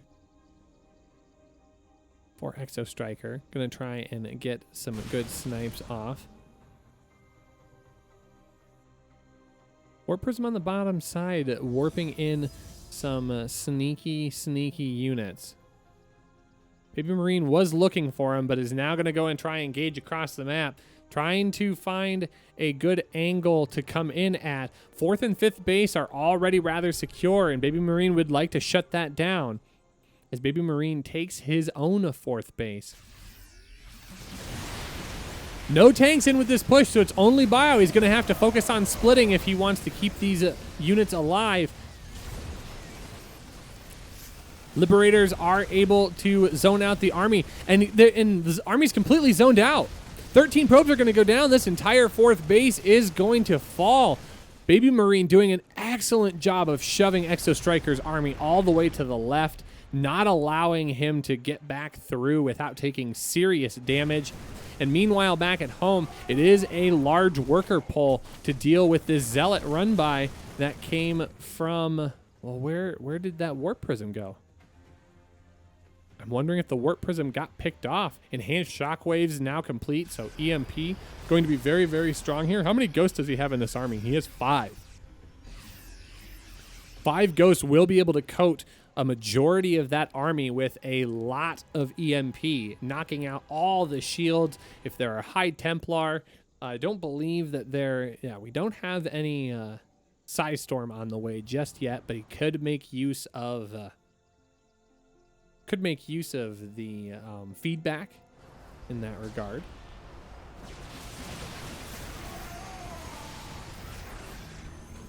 Liberator's going to siege up and force the army to try and blink forward to engage. Those Disruptors not going to be able to get close enough to deal lethal damage to this Bioforce just yet, so they are going to be expended slowly over time. Ooh, very, very close calls here for our Green Terran.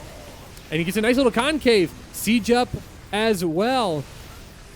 And more of those expensive units are being trailed behind. Exo Striker losing so much in that engagement there. 5 Disruptors have gone down. And the fourth base is going to be under fire yet again. It's going to be forced to cancel.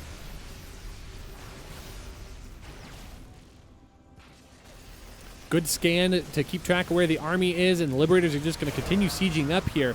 In between the second and the third base is a great place for Baby Marine to hang out and deal more and more damage, but I feel like the siege is not quite there just yet. So he's going to have to pull this army back for a little while longer. But Baby Marine continuing to deal more and more damage to his Protoss opponent. Folks, this is just game number 2. This is a best of 5, and we will have at least 2 more games if Baby Marine can continue processing this game the way that he is. Thank you so much for hanging out. Wow, I guess I didn't think that we were going to get a 3-hour cast today. But we got rid of the Zerg, right? Zergs are the one that like to speedrun everything. Lol. I say as I weep softly. Oh, a couple of big disruptor shots here. Advanced ballistics on the way. I'm just about done here. These Liberators are about to become much, much stronger. One more disruptor does get picked off. Oh, the Viking. The landed Viking falls victim to the disruptor shot. That doesn't usually happen. Oh, but a big DD run by in the natural. 8 SCVs getting picked off.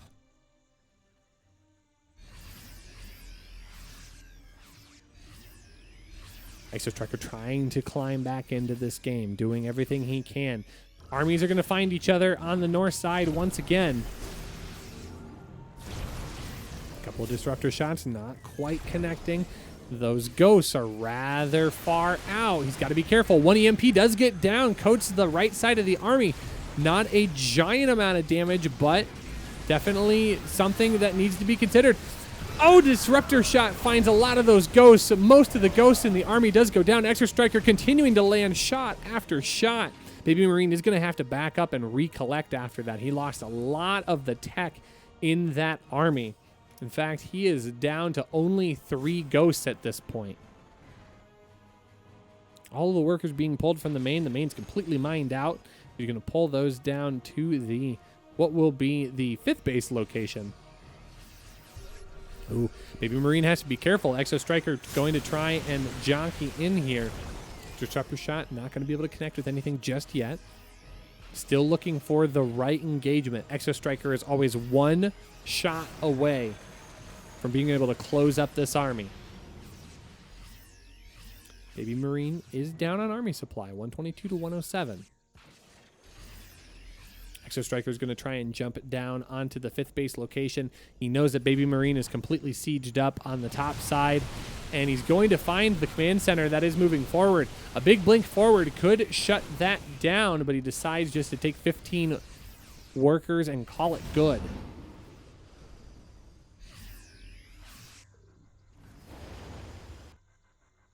Now both players just continuing to jockey. Exo Striker getting on top of the 4th base here. Some Liberators are going to get sieged up, deal a little bit of damage. One Disruptor does get picked off. A blink forward picks off a couple more of those ghosts. Ghost economy is slowly being recovered. 6 ghosts on the field. Only 3 of them right there. Yeah, there's a 4th one. The workers actually get pulled off of the 4th base. Baby Marine, very, very concerned. 11 workers do go down. And this is becoming more and more difficult for Baby Marine. Baby Marine, who showed such a strong setup in this game, is kind of on his heels here. Big Doom drop in the main base. Robotics Bay does get cleaned up, so there will be no more Disruptors for the foreseeable future. All the DTs do get cleaned up. The Liberators are able to continue fighting here. They siege up on the ramp, and they are going to get so much damage done on these ramp. Oh my gosh, Stalker after Stalker being picked away.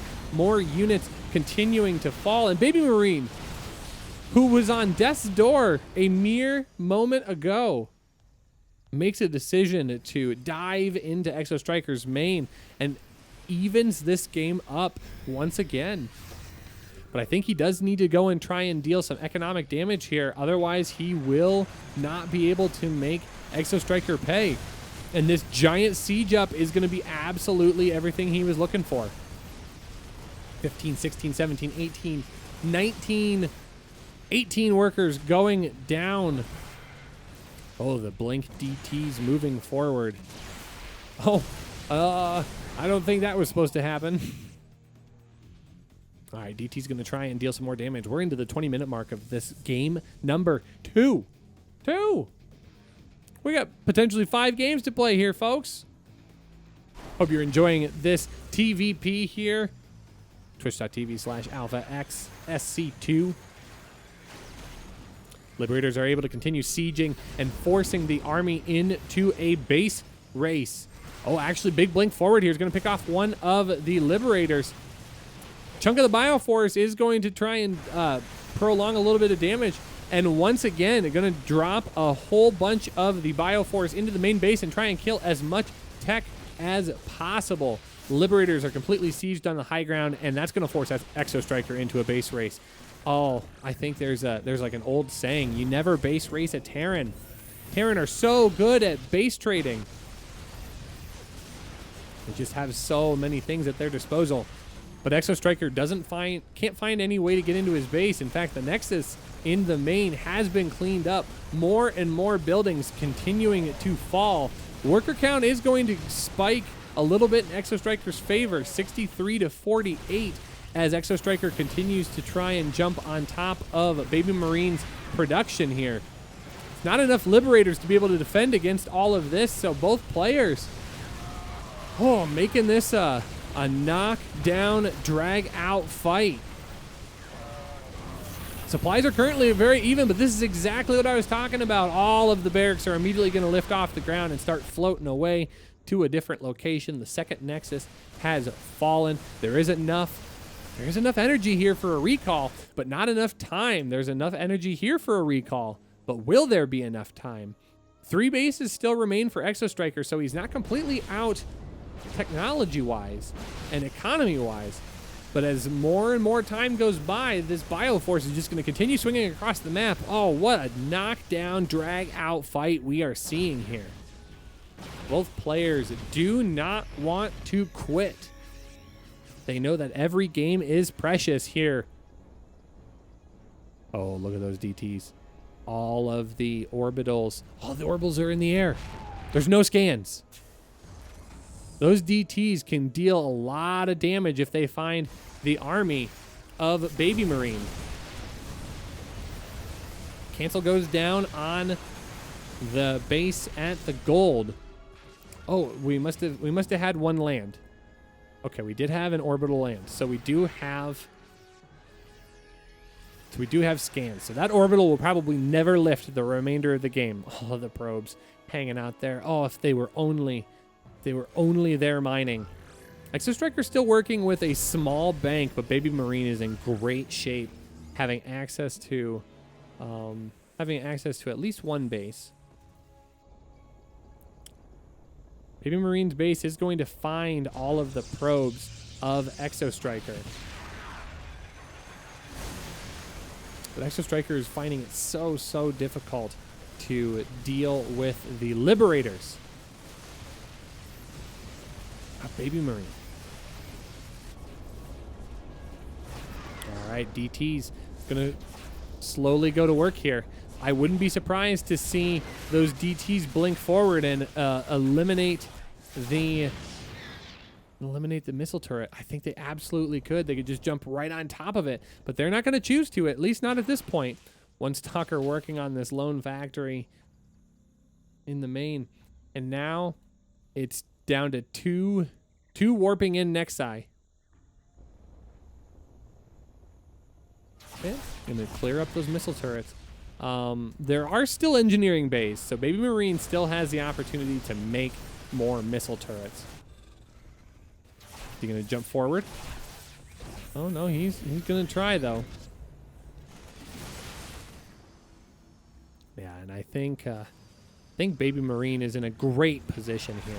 I think that is where the advantage goes, at least at this point, as we are continuing to see our players base race each other.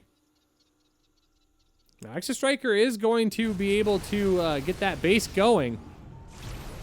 No connection with those disruptors just yet, but taking a lot of supply hit.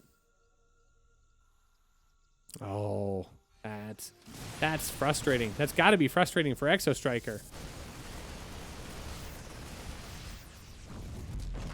So one more Nexus goes down. He's got a whole bunch of probes here. He just has absolutely no effective way to engage. He can't keep up with this army. This is the final mining base of Exostriker. Baby Marine 140 to 103. Exostriker is going to try and deal a little bit of damage to this orbital, but the probe pull is going to be devastating. This Nexus is going to fall. I don't think that there's any way. I don't think there's any way for Exostriker to save this.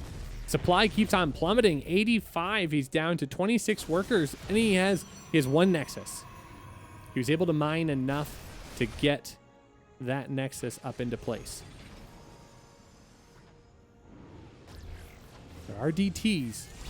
Exostriker wanted to try and force those DTs back. It's unfortunate. I wish that Stalker was able... Oh! Big blink in on those DTs, but all the DTs are going to fall. One scan cleans all of that up immediately. In fact, I think on top of it, I think an EMP went down from a ghost that has since lost his ability to continue fighting. But this is a telling tale here for Baby Marine, having access to a base and actually just now moving out to the top side of the map. Immortals, such precious units, going to get picked off here. Exostriker's unfortunately probably done here in game number 2, and Baby Marine is going to even this up 1-1, but again, both players refusing to back out too soon. But I think Exostriker needs to prepare for game number 3. Whew. Holy cow. I did not expect to have a 30-minute game happen today, but, you know, there are lots worse things in life.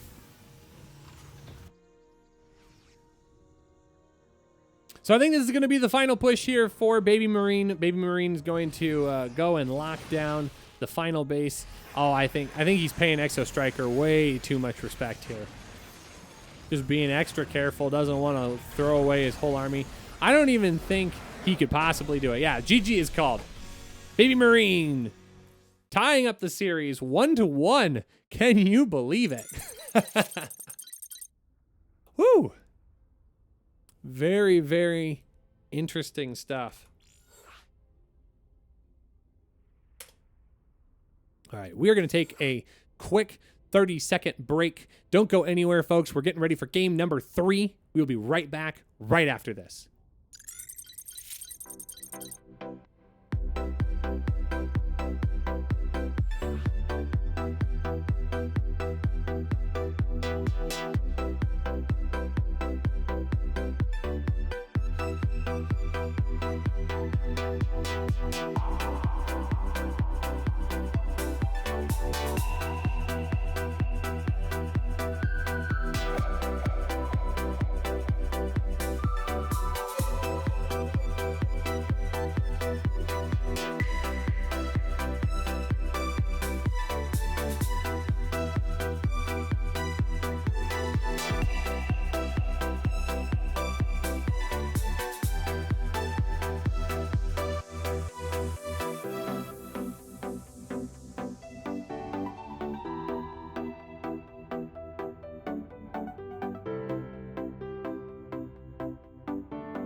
All right, welcome back, folks. We're headed into game number 3 here. Thank you so much for being patient. I was like about to explode. I know, TMI, sorry. But we are set and ready for map number 3 here on, it's gonna be on Everdream. Thank you so much for hanging out. 160 people. Thank you so much for supporting Alpha X Esports. We're so happy to provide some quality entertainment for you. I know you have a lot of opportunities in choosing all sorts of cool events here, so we're grateful that you're hanging out with us. Thank you so much for supporting us and these players. Kokung, kokung, kokung, and kokung. It's the sound of production. Spawning in the top right-hand corner of Everdream. It's our Green Terran player playing for Makers. Give it up for Baby Marine. And spawning in the bottom left, our Yellow Protoss playing for the home team, Alpha X. Give it up for Exostriker. Yeah, it's so exciting to see so many of you here enjoying StarCraft. And you know what? 2020 is turning out to be a little bit of a boom for StarCraft 2. Tons and tons of stuff casting each day. TSL 5's going on right now. We have weekly ESL Cups on Sunday, so I know a lot of you are transitioning over from ESL Cups. We're so glad that you're able to hang out with us. And we just have a lot of good things happening. Super unfortunate what's happening around the world with COVID-19. And I know that that's causing a lot of stress and confusion for a lot of esports players. But we're so grateful for the opportunity to be able to bring games to you live, online. Very, very fortunate. And we couldn't ask for more dedicated audiences and supporters. For that, we thank you so, so much. As we get in here to map number 3. Baby Marine carving out a win from a 30-minute game. Be interesting to see if both of our players want to play for that long again, although I'm wondering Mr. Probe. Mr. Probe? No. Mr. Probe doesn't want to be extra cheeky. Not yet.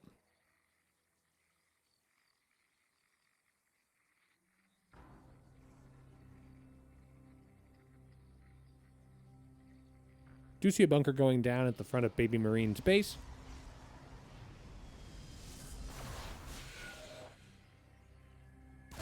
Just in case anything. Oh my goodness. I don't know what happened there, but it looked awful.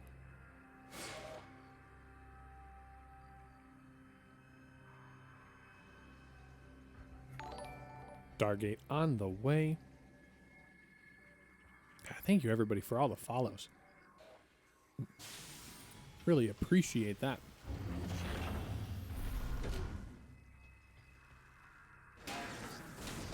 Factory and Starport are going to come down.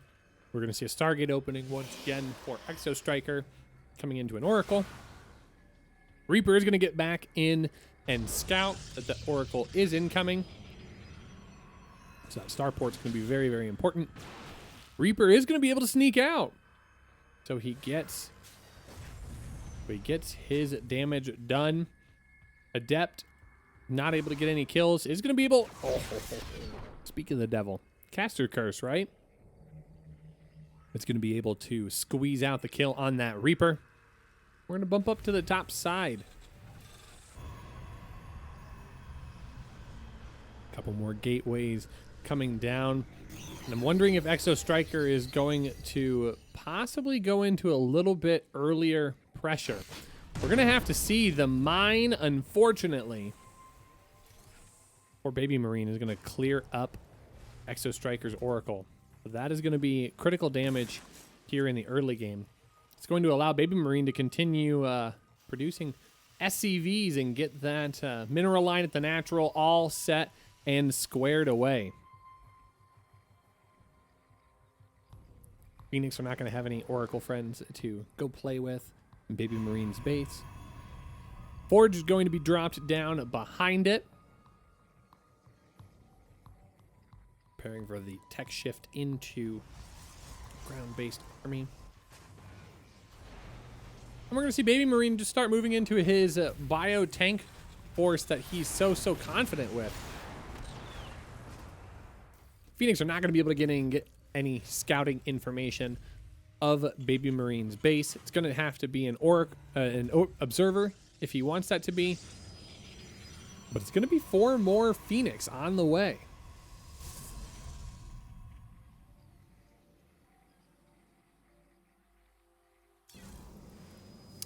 We are gonna... I remembered that we need to fix that. Otherwise, we run into too many low energy, low music moments from the Brood War soundtrack. Now, I love the Brood War soundtrack, don't get me wrong. But when it comes to casting, we get these music lulls, right? There we go. Now we're getting a little more exciting here. It's going to be Baby Marine that decides to be a little aggressive here, moving forward with a tank and a small bio force, but that's a lot of stalkers to help deal with that. One mine does go down, would be able to engage against the against the air army, and the Phoenix are going to be able to get picked away, but not before the tank goes down first. Bioforce is on the retreat. I just don't think there's enough here to deal with that, but he does manage to clean up the sentry prior to losing his entire army. So Exo Striker finding a very strong position here, but not enough to be able to push back across the map. Those army counts are equivalent, but take a look at that worker count difference, 58 to 44. Exo Striker is going to be able to capitalize on his 3 base advantage. Meanwhile, Baby Marine behind this doesn't have a 3rd base incoming. He barely has his natural expansion already put together. So Baby Marine's going to have to try and stay aggressive here, as he does now start working on his 3rd base. Exo Striker with very good observer coverage here, trying to watch all the different paths as best as possible, knowing that a drop into the main, I mean, this is a rather large main base. He knows that a drop into this area could be deadly if unscouted. But he is going to see this coming. Oh, excuse me. Thank you. I was like, I don't think it's busted. But I think Baby Marine did enough to distract him. There is not a recall at this Nexus. So this is going to get a lot of damage done. He's going to have to walk his whole army back. Oh my goodness. This is a big amount of damage. Extended Thermal Lance is under fire, and that is not going to be allowed to finish. Some more devastating damage as the army is just now getting in. Picks off a few probes. Is going to be able to work away at the whittling in forces. Good mine connection on that Stalker. And oh my goodness, that was so much damage done by Baby Marine. Exo Striker just caught unaware. No energy for a recall at all. Picks off so much technology here. Is going to get that Templar Archives built back up. Robotics Bay also underway as well. Whew. And after putting the Observer there and everything, I talked you up, Exo Striker. You were the chosen one. You were the chosen one. Oh, just gonna drop right on top of this force of Stalkers and Colossus. There's just not that much here. He's gonna be able to pick that off right away. And there is not a lot of army here. He's going to be able to capitalize on another drop moment. Going to pick up and try and get out as fast as possible. A little hit squad on the north side here as well to try and draw as much attention as possible. And Baby Marine doing what Terran does best, pulling the army as far apart as possible. And that's allowed him the time to be able to get his third base up and get caught back up economically. 66 to 58, that is an acceptable worker difference. I think that is absolutely an acceptable difference. And Baby Marine is not done in the main base just yet. Going to try and jump on the forge here. Is going to be able to pick this off. That's going to be another. It's going to be another upgrade. That's super delayed. Picking off almost one more pylon on top of it. Oh, absolutely devastating damage with such a small amount of units by Baby Marine. This has got to frustrate Exo Striker as he is trying so hard to get caught back up in the upgrade category. Extended Thermal Lance now starting to get accomplished once again. I mean, this is almost 2 to 3 minutes behind. Behind all of this, Baby Marine has been building and growing and preparing for this moment. Dark Shrine on the way, as well as more Archons. Armory on the way for Baby Marine, but I think Baby Marine is hoping that he can lock this game up pretty soon. Disruptors shooting out on the way. Another Colossus goes down. Those Vikings getting some great contact point kills. And I think that's all of the Colossus. There are no Colossus on the map. None at all. He only has to deal with 3 disruptors, and 3 disruptors is possible to micro against if you're careful. I think he might try and doom drop. Nope, he can't. Not at this. Oh, he's gonna try it though. Oh, those medevacs are dangerously low, and of course he takes the ones that are super low to try and do dangerous maneuvers. Exo Striker's been able to get his 4th base down in amidst all of this. Extended Thermal Lance feels like a little bit of a ha-ha funny joke at this point. So many follows today. Thank you so much, everyone. We're so grateful you're here watching with us today. Little Zealot run by is going to get into the 4th base. That is going to get cleaned up rather quickly. As Exo Striker moves out to take his 5th base, this one's going to be a little bit more difficult to defend. It's very, very far out there, but it does have that rich Vespene geyser. So lots of gas income on the way for Exo Striker as he can get that cleaned up and started on. A bunker down at the 3rd base location will be able to secure that, at least from run-bys. Oh, there's going to be DTs. Oh, DTs are running by. So the main army is going to jump down here to the third base, but this is probably where the scary damage is going to come into play. There is a missile turret there, so he can help deal with this. Landed Vikings are going to be able to assist with the army, but oh my gosh, that was so much damage for those Vikings, going down to 1 disruptor shot. 8 workers do get killed, and the DTs are just going to continue running rampant. They're going to go sit in this natural mineral line just outside of range of the Liberators. And the main army of Exostriker is going to continue pushing on in here. Baby Marine's supply is plummeted. 178 to 132. His army count just pales in comparison. Expanded Shockwaves is almost completed, but I believe it's going to be maybe too little too late. Big Disruptor Shot going to move forward, connect with a good chunk of the army. 15 SCVs killed in this entire engagement, and most of it off of the back of 2 DTs. Ooh, that is a large hit squad here. I don't know that you can leave this army unprotected here.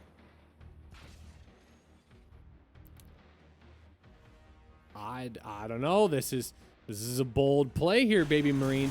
Your 4th base is currently under siege. It is a planetary fortress. He can mass heal this down while the planetary does work away at a lot of these units, but unfortunately there isn't that much splash of damage to deal extra damage. 2633 workers. I mean, the entire worker economy of Baby Marine is going to be assassinated between the 2nd and the 4th base. Baby Marine's going to try and trade. I mean, it's possible. Baby Marine's supply is just so devastatingly low. 68 supply and plummeting. He only has 7 workers. And I just don't think this is enough army, especially with all of the stimming that he's having to do to deal with what's coming back from Exostriker. 113 to 58 army supply. Well, he does manage to clear up one of the robotics facilities and making disruptors. Kills off the Nexus in the base, but once again, I'm not convinced. I'm not convinced that he's going to have enough to deal with this. A very good EMP drops on top of the Stalkers. The Stalkers have to disengage. The Ghost Academy is going to fall to a DT. And DT and a Zealot. But yeah, he just doesn't have anything to deal with this army. No income, no resources, no bank to work with. Yeah, GG is called. Exostriker takes game number 2. Game number 3, excuse me. His 2nd game in the series. And we are now moving to match point. Exostriker is 1 win away from moving on to the grand finals and taking on Arog Fire. Who, Arog Fire, I believe today, has already been playing. I think I saw him queued up somewhere. So he's had a busy day.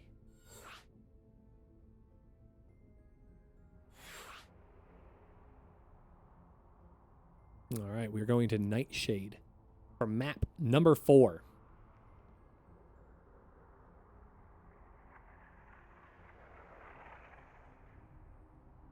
Ooh. All right.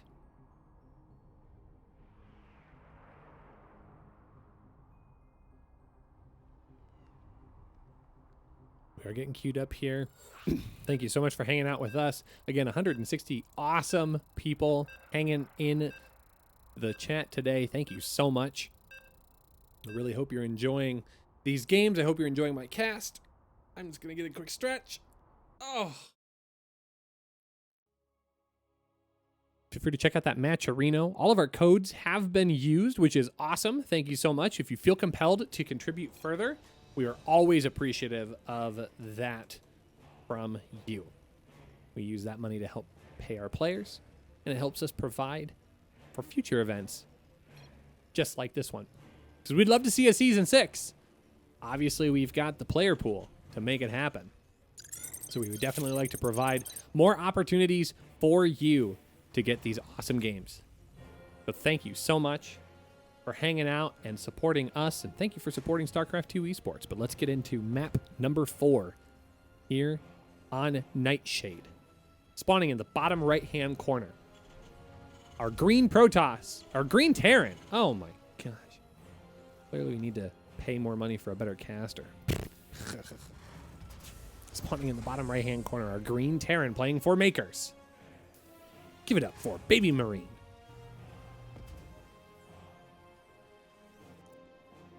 And spawning in the top left. Our yellow Protoss player. Playing for Alpha X. 1 win away from moving on to today's grand finals. Give it up for Exo Striker. Someone in the chat, Baby Marine, superior micro, but neglects macro. I feel that statement.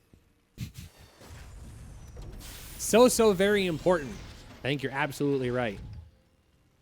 To make sure you stay on top of that economy. That way you constantly have units coming out. I think that is very insightful. And I like that. Whew. All right. So Baby Marine needs to win 2 in a row if he wants to move on to the finals.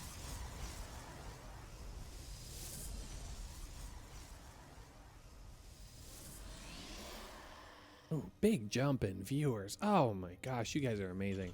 Thank you so much for hanging out.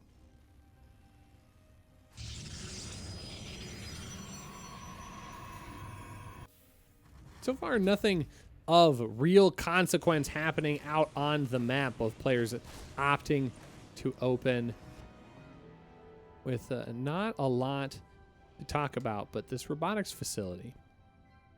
There's a touch on the early side. So instead of seeing a Stargate opener, we are going to see a robotics facility opening coming out. We're going to have to see what comes out of it. My guess would be probably a warp prism. Warp gate is currently on the way. Baby Marine does have a bunker down. Oh, it's going to be an observer. Oh. Does that mean we might see... Okay. All right, so I was wondering if we might see a transition into a Blink Stalker all-in with the observer helping to spot on the high ground, but we're going to see Robotics Bay. This could be disruptor drops. That could be exciting. Meanwhile, it's going to be more barracks coming down for Baby Marine. We're going to have to watch that production tab very, very closely for Exo Striker. Exo Striker could possibly be on to a very devastating early play if he can execute that correctly. We could also see Colossus drop as well. So we'll have to see. It is going to be a disruptor drop. It's going to be off of speed warp prisms. I'm so excited. I'm so hyped. Exo Striker is going to get in here and try and scout just a little bit with his observer, try and see what exactly is happening at this point. And he's just going to post up here at the front of the natural. I'm actually a little bit surprised by that. It's going to be a mine drop for Baby Marine, though, and he is going to see that this is, in fact, on its way. The observer is going to catch that. I was going to say, are these two going to find each other? No. Add-on complete. Not going to find each other in the dark. That's a lot of Marines. Marines can easily deflect this if he's paying attention. Disruptor is going to connect with 4 workers and zip right back out. But where'd that medevac go? Medevac right there. Here comes the mine drop. The probe pull is immediate. He is able to get on top of this medevac, and he actually mitigates a lot of that damage. I don't think he got nearly as much done as he hoped to. Only 3 probes, and a lot of the damage did go off onto the Stalker. So Exo Striker doing a really nice job. The Speed Warp Prism is going to come on in and try and connect with the Marines. It actually finds 4 of them. That's incredible damage. Because right now, Marauders are the only thing in production, and it's a tech lab on the barracks. This barracks actually isn't even producing just yet. Well, wait a minute. Oh gosh, he sets that down in the wrong spot. Oh, just a moment of panic. This medevac is incredibly low. That was a much better split by Baby Marine, preventing as much damage as possible. One of those Marines does actually fall.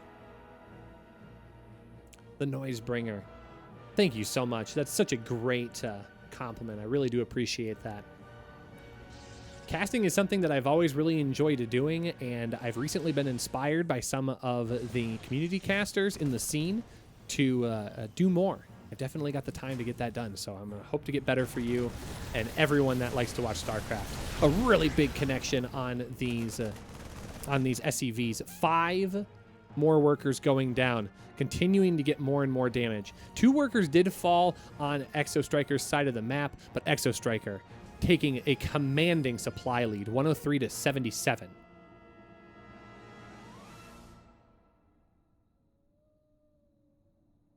But thank you so much for the compliments. I really do appreciate that.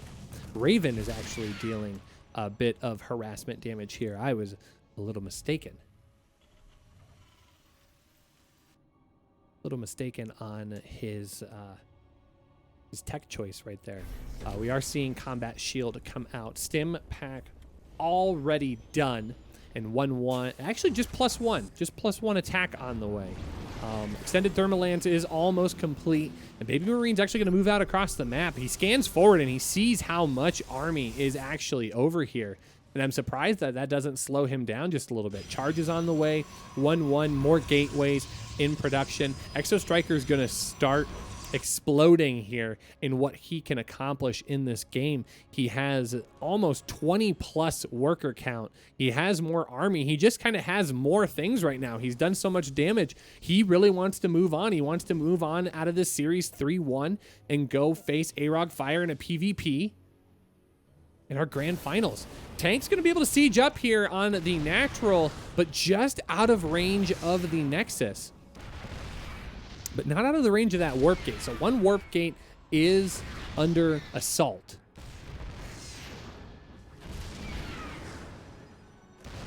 Charge is now complete, so he's going to be able to engage this army.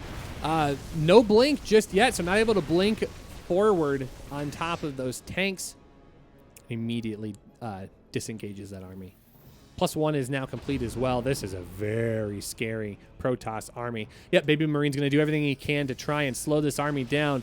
Raven's just going to fly right over top. Oh, no. GG. Oh, Baby Marine. I think he tilted just a little bit, but I think the writing was on the wall. GG is called, and Exo Striker takes the final game in the series, besting his opponent 3-1. All right. So, some very, very good stuff happening here. So we are going to get set up for our final of the day. It's going to be Exo Striker versus AROG Fire, of course. Duh. Why did my brain want to not parse that information out? So we are going to get set up here. I believe Exo Striker is going to take a short break. So that means we are going to toss it to a break. I'm going to put 5 minutes on the clock. Don't go anywhere, folks. We have ourselves a grand finals, a best of 7 here, a PvP waiting in store for you. My name is Rushy. You're watching the Alpha X Junior Championship Season 5 Championship Grand Final. Be right back right after this.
Our two grand finalists. We're going to hear from our host, Miguel, first. Miguel, take it away.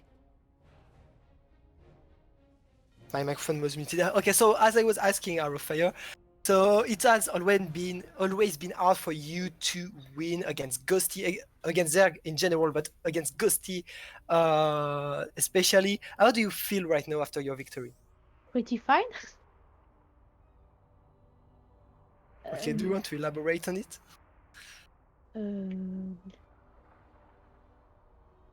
Okay, don't worry. So did you expect to win this match, or? I knew it was hard, but I think he has to win. He has more chance to win than me probably, but I won, so I'm pretty happy. Okay. Well, Exo Striker, congrats too. You beat Baby Marine in a really solid PVT. We know your PVT is actually really good. I guess you were happy not to have to play against Young Yakov. Thanks. I'm just so tired at the moment, but overall, I was pretty confident, and I'm happy that I could provide good game level in this PvT series. Okay, so after the semifinals come the finals, right? And it will be a PvP. Your last confrontation was in your favor, Exo Striker. You won 6-1. Arrockfire, do you think you will win this time? I think I can win. I'm pretty confident about this match, I think. Okay, and Exo Striker, how do you feel about your PvP right? Obviously, when we were playing last time, I was 5.7 and Arrockfire was 5.4. Right now, I'm 5.7 and Arrockfire is 5.8. So it's pretty different, Arrockfire, I believe. And I don't think that it will be easy. Obviously, I hope that I know how Arrockfire plays. There's some of his build orders, so it can maybe help me in this series, but not sure. Okay, I have a question in my chat. Someone is asking, Arrockfire, since when do you play the game? But do you want to present yourself to all 200 viewers on the English streams? Maybe some people do not know you. Okay. So I begin to play a really little bit at StarCraft 2 at like the age of 6-7, and I begin seriously to play StarCraft 2 at like 9 years old or 10 years old. I don't know exactly, but it was by that. Okay, Exo Striker, same question. Yeah, I'm pretty sure I already answered it somewhere. Okay, I'm playing as active player since 2017, but I played it already in maybe 2013, like in Wings of Liberty. But that was just a few games. Maybe I did campaign for Terrence, yeah. And I was playing a lot of 2 versus 2 matches, and so I'm a competitive active player since 2017. Okay, great. Rushi or English caster, do you have any question from you or from your chat for our 2 young players here? Well, I don't have any questions from the chat. I know that we've had a lot of people watching these games. I've seen the viewer count spike almost up to 200, which is incredibly awesome to see people show up for our up and coming future of maybe our pro scene or maybe our semi-pro scene. But I'm definitely excited for our best of 7 coming up. The question I want to ask the both of you, we have some interesting maps in the pool, and with the best of 7, we have a chance of seeing all of them. So, tell us, which one's your favorite map of the pool this season? Let's start with Arrockfire. Okay, I think my favorite map is probably Terran Empire, but yeah, I think it is. And my second preferred map is probably Simulacrum. Okay. And maybe in third, Everdome. All right. Exo Striker, what do you think? What's your favorite map of this pool? Well, obviously I veto Zen and Purity. I don't like them at all. Okay. From other 5 maps, maybe Everdream and Golden Wall are the best. I have the highest win rates on them. All right. But if we're talking about PvP, it's pretty different, and I just don't know. Absolutely don't know. No, that's fair. Golden Wall, that's an interesting choice. Is there anything specific about Golden Wall that you really enjoy? Well, if to be honest, it's just a pretty good map for PvT. with its Stargate into Colossus style, which I play. And it's pretty good for PvZ too, because it's pretty easy to all in with that gold base. All right. Well, one last question for both of you before we move on to our grand finals today. Give you an opportunity to say anything. There's a lot of people cheering for players in the chat and want to give you an opportunity to speak directly to your fans. So, Exo Striker, since we still have you here, is there anything that you want to say to your fans watching you play today? Don't bully me, please, for my games. Oh, I'm pretty sure they will be awful. Anyway, yeah, thank you. Obviously, thank you for your support and support young players. It's pretty important to see at all. Yeah, and I have a really good news for you, Exostakio, because the first map will be Purity and Industry. No, fuck. Sorry. Arog Fire, do you have anything you'd like to say to your fans watching you play today? It is still a hard question. I think I have to say thanks for the support, and I think it is all. All right. So, A man of few words, and that is totally okay. Miguel, are we ready to move on to our grand finals? Well, I am. Maybe I want to ask the player if they have forecast. What do you think the score will be, Exostriker and Arog Fire? Ooh. Arog Fire first, for example. okay, I think 4-2 or 4-3 for me. Okay. And Exostriker? 4-2 for Arog Fire. Oh no! Oh yeah, both players agree. Anyway, good luck first map Purity and Industry. Okay. All right, good Bye, luck. guys. Thank you. All right. You heard it here, folks. The call is 4-2 to Arog Striker. His opponent even feeling the same way. So, we're in, I think, for a great finals experience. Thank you so much for hanging out with us, folks. We're going to jump right in.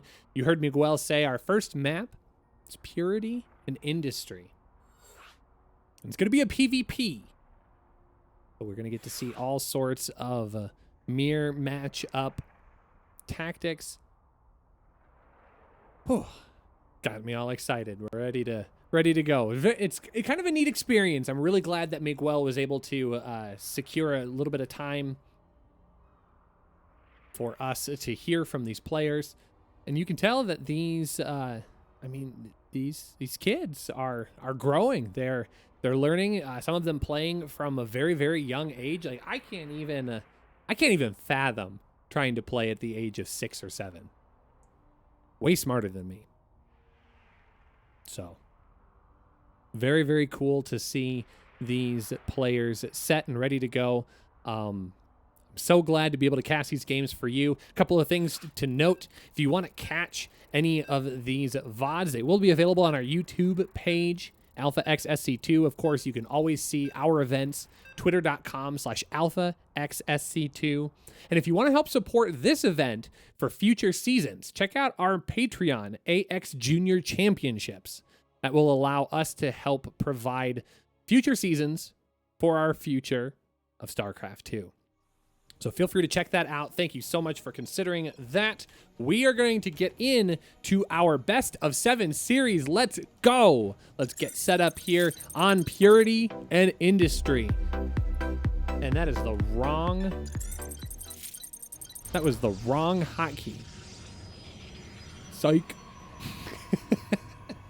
Spawning in the right side of Purity and Industry. On the Industry side is our red Protoss player playing for Alpha X. Let me hear you in the chat for Arog Fire. And spawning in the top left. Our yellow Protoss on the Purity side. Also playing for Alpha X. Give it up for Exo Striker.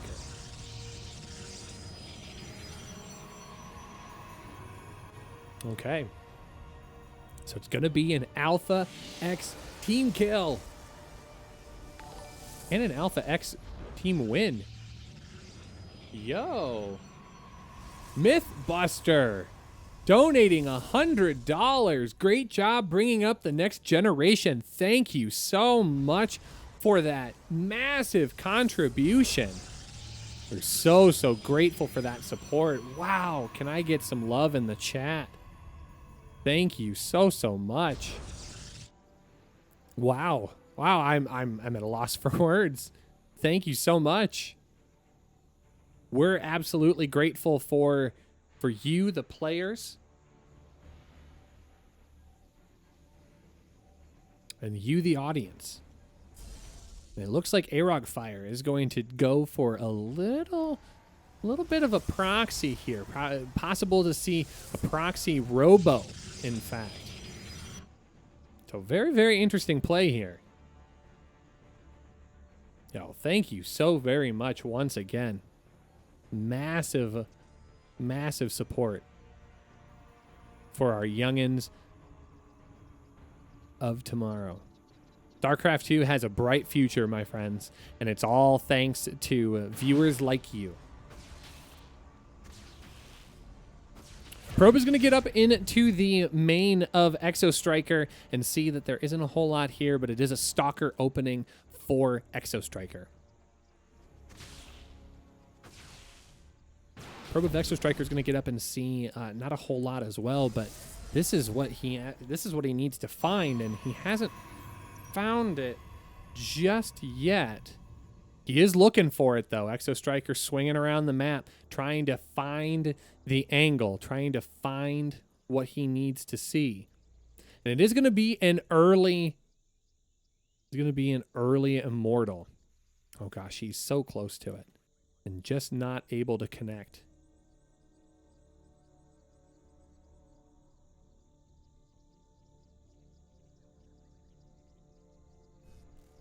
All right. Stalkers are going to come up here. It is going to be a slight mismatch on the Stalker count, but it's going to be... Oh, no. Oh, this is actually going to be an overcommitment from Arogfire. He did not attack with the Immortal, and now all of a sudden, any advantage that he had is kind of gone. One Stalker is able to run up the side of the map, and it is going to have a Warp Prism follow-up. So there is going to be a warp in of Stalkers here. How many gates are we working with? Just 3 at this point, but 3 more units, going to be a couple of Adepts and some Sentries to assist. Now this is all of a sudden a little bit more manageable of an engagement, but how much stronger would this be if all of a sudden he has 3 extra Stalkers to work with? Incredible. Warp Prism's going to do as much as it can to try and juggle. Sentries are going to block out the bulk of this army, at least for right now. Second Immortal is on the way. Third Immortal is currently moving across the map as well. Going to get another warp in here really soon. Exo Striker doing a nice job of blocking this off. Does take a slight worker advantage here, 30 to 23. But Arogfire only has a little bit of an army advantage. Second Immortal is lagging behind just a little bit, so he's got to be careful he doesn't engage without it. A couple of force fields go down. And there is only 1 or 2 force fields remaining for Exo Striker, so he's only going to be able to deny this for so long. Uses a Guardian Shield instead. Guardian Shields go down for both sides. Immortals are working away. Some good juggles by the Warp Prisms, trying to preserve the energy and the health on all of these units.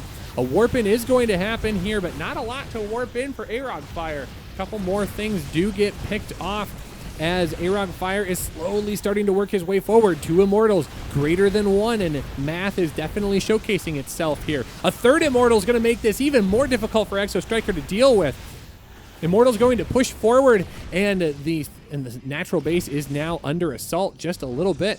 Some extra warp-ins of Adepts are going to help make this more and more difficult. The forward pylon is shut down at this point, so it's now only Warp Prism warp-ins, and Exo Striker can't afford to stop juggling units.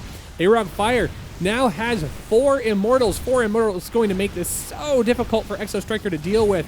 He's very, very close, though, at trying to push this back, but I think the amount of damage that these Immortals are able to pull is just going to be too much. 11 probes goes down, and Exo Striker is going to probably lose out on his natural expansion. He's going to have to try and engage this. He doesn't have any other choice, but the Immortal is so low, they can't afford to sit on the ground for any more than just a couple of seconds. Big Adept shade in to try and get on top of the remainder of this army, and it is going to shade forward, and that is probably going to be all she wrote. Probes get pulled off of the line. They're immediately going to swarm on the Adepts, but the Adepts will trade so efficiently against all of these units. So many weak Immortals. GG is called, and game number 1 going to Arog Fire. Well done. A little bit of cheeky tactics here in map number 1 to start off this grand finals. This is a best of 7. So we are going to be moving on to what was our map? Oh, we're gonna wait. We're gonna let Exofire pick the map. So it's gonna be losers pick throughout the remainder. Purity and Industry was our opening map. We're going to be going to Simulacrum for map number 2. Thank you once again.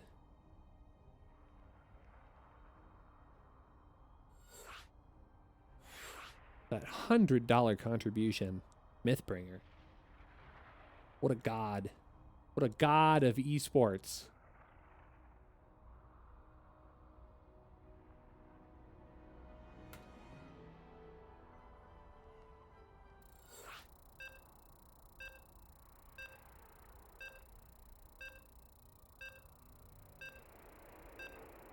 All right.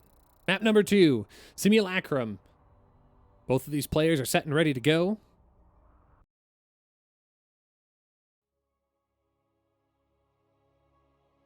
We are going to be jumping in.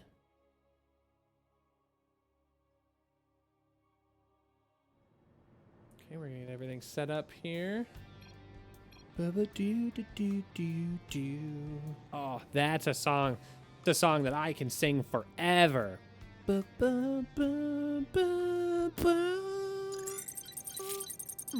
we go. Thank you once again for joining us. This is map number 2 of the grand finals. Spawning in the top left of Simulacrum, our red Protoss player playing for Alpha X. Give it up for Arog Fire.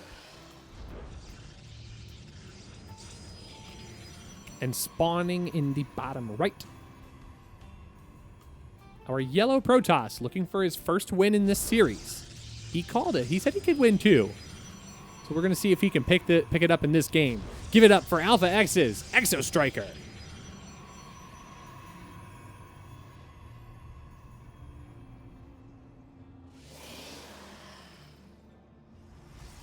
Okay.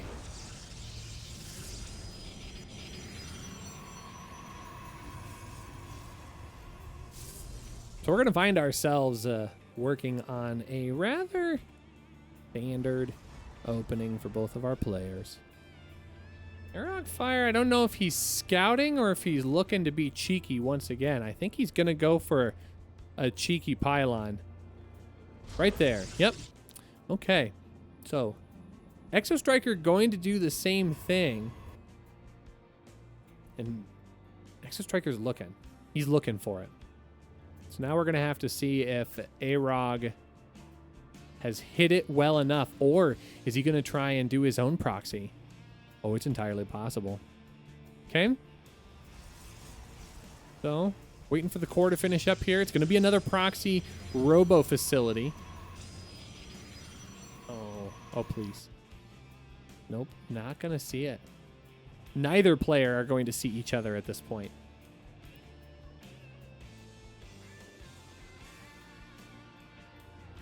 But they're going to be insanely close to each other. double proxy robo. I love it.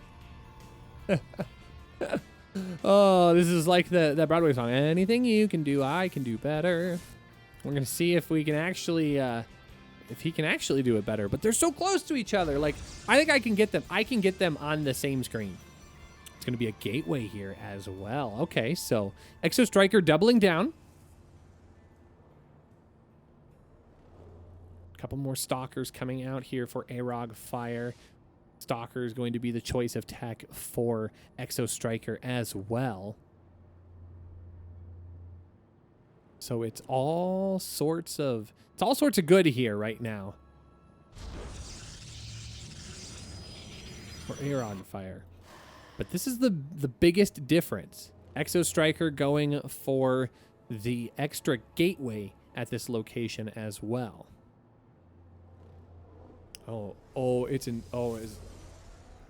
He's gonna spot it. Oh, he's gonna spot it. It's like he knew it was there. The probe immediately gets picked up. Is he gonna be able to clean that? He isn't, but the warp prism is never gonna come out. GG is called. Yeah, that's, oh no.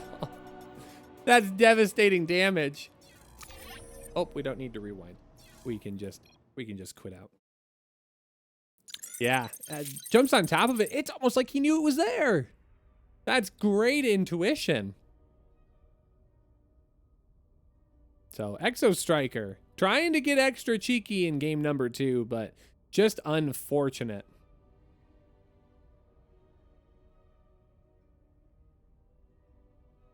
Just an unfortunate situation. So we are getting ready for map number 3. It's going to be on Nightshade. Nightshade is our next destination. Again, a best of 7.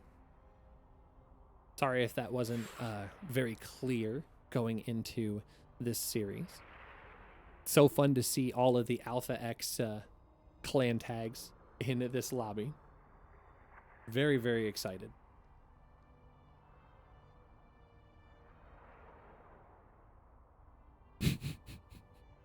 PvP gets a little silly, guys. We all think like ZVZ. ZVZ is more chaotic. TVT is more Resident Sleeper. PvP is just Pog. All kinds of Pog. Sorry. I'm not supposed to eat my snack on camera. I'm supposed to wait to go into a game.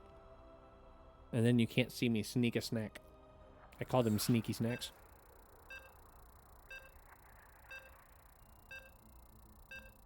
Thank you for understanding while I sit here and chew. Here we go for map number 3. We are headed to Nightshade. Exo Striker wants to get a foothold in this game.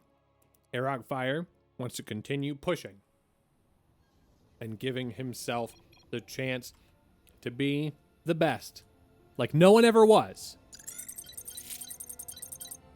If I do any more, Pokemon's gonna come after me. I mean, what? Spawning in the top left-hand corner of Nightshade. Our red Protoss.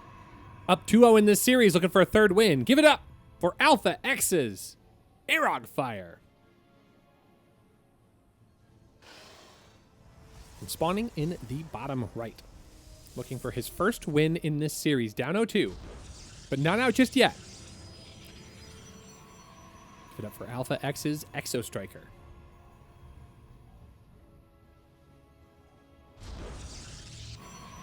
Alright.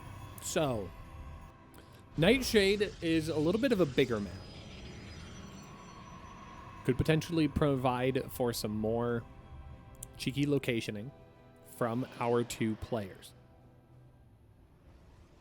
So we're going to have to see how things go here. Oh, I still have that on?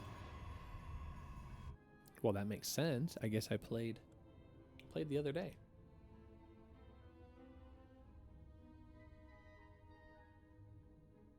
I've just been so good about avoiding my borders.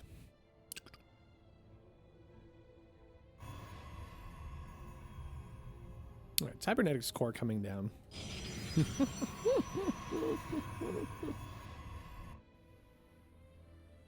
All right, so where's Exo Striker looking? Okay, he's looking everywhere for it. He wants it so bad. But it's unfortunately not on the top side of the map.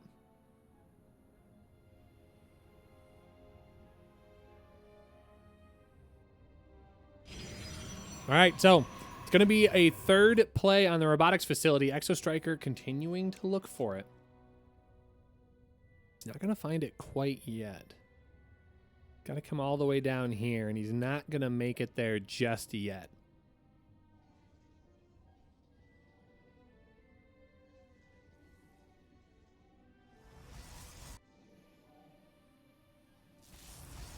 Double Stalker coming out for both players once again. Going to clean up this probe. Stalkers are going to go out and look on this side of the map. Now, these have a chance. These have a chance to see it. It depends. How are they going to split? Are they going to go left or right? If they go right... no. Oh, no. Oh, Exo Striker. He's going to see it. Oh, he's going to see it.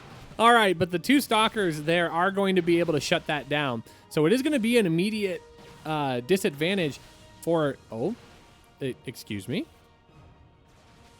Are we going to see both of those Stalkers go down? Well, they're both insanely low. Three hit points on each. And what's he doing back at home? Okay, a couple of shield batteries going down.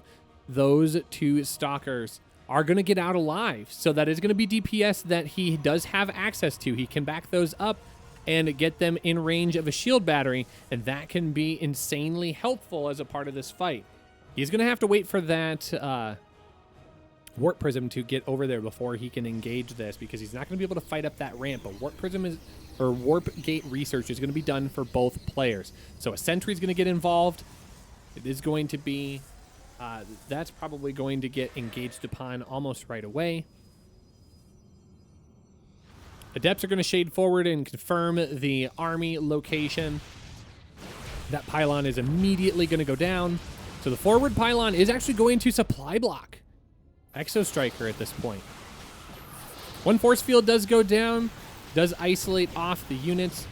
Currently no Warp Prism out for Exo Striker, so that is going to be decrease in ability for him initially.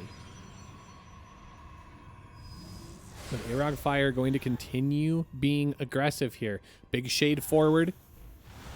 Going to push the army all the way back. Oh, I would have loved to have seen him move up the ramp and start tapping away at those warp gates. Double Immortal going to be able to be juggled here. Got to be careful. There is a lot of Stalker presence here. Going into a robotics bay behind this. So we're going to have to keep an eye on how this aggression proceeds. One warp gate at the ramp is going to go under fire. Not going to be out of range of the Immortals. Third Immortal is going to walk up. A fourth one is in production on the way as well. Adepts are going to get out, and they're going to shade over to Arog Fire's side of the map. So the longer that this goes on, the more potential for damage that Exo Striker can possibly get back on Arog Fire's side of the base. First warp gate actually does get killed off. He only has one at the back, so this could potentially be very, very scary damage. Arog Fire closes off his main base. So Exo Striker's not going to be able to get in. No damage will be able to get done. A couple of warp ins of Stalkers back at home as well will be able to zone that off. And Arog Fire continuing to put on pressure. Although army count, worker count, almost identical. Right now, it is worth noting. Oh, Disruptors get out. Oh, they pick off so much of Arog Fire's army. Oh, what a connection. Oh, that's actually devastating damage. There are still 4 Immortals here, but he can't fight this anymore. He just sheer does not have the numbers. So Arog Fire going to kind of split off here, and Exo Striker's going to push out across the map. He's going to try and get as much damage done as possible. Wow, what an engagement here. Exo Striker going to swing over to the left side, clear up the robotics facility for Exo Striker, for AROG Fire. So no more Immortals on the way in this game. Just going to get picked up immediately, although it's going to allow the Immortals in this game to walk all the way back home. So AROG Fire did build himself a little bit of time. Oh, that is going to be a clutch Warp Prism. Does he have a second one? No, there's no second Warp Prism, so there is no juggling. Warp Prism's going to fly in on the backside here, take a little bit of damage. AROG Fire needs to be careful. Sentry immediately gets popped by the shades of the Adepts. Some good juggling happening here. There's a good concave, but there's just a sheer numbers difference between AROG Fire and Exo Striker. I think Exo Striker's done it. I think he's going to be able to take a map in game number 3 and move us to 2-1. GG is called, and Exo Striker claiming one of his maps in this series. Very well done. A very, very precisely placed disruptor shot, connecting with a good chunk of AROG Fire's army and eliminates his ability to continue pushing in this game. So very well played. We are going to be moving on to map number 4. We're going to find out which map we're playing here in just a moment. It's going to be Everdream. Everdream is going to be our next map in this series. Thank you so much, everyone, for hanging out and joining us.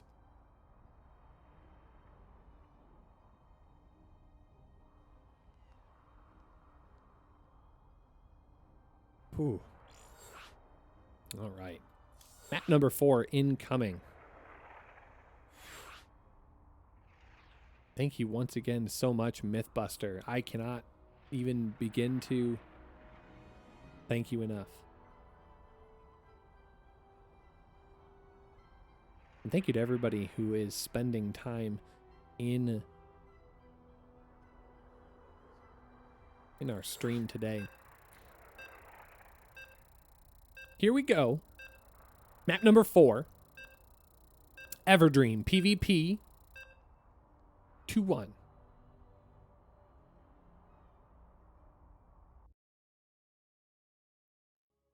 Think I got all of the pertinent, detailed information out of the way.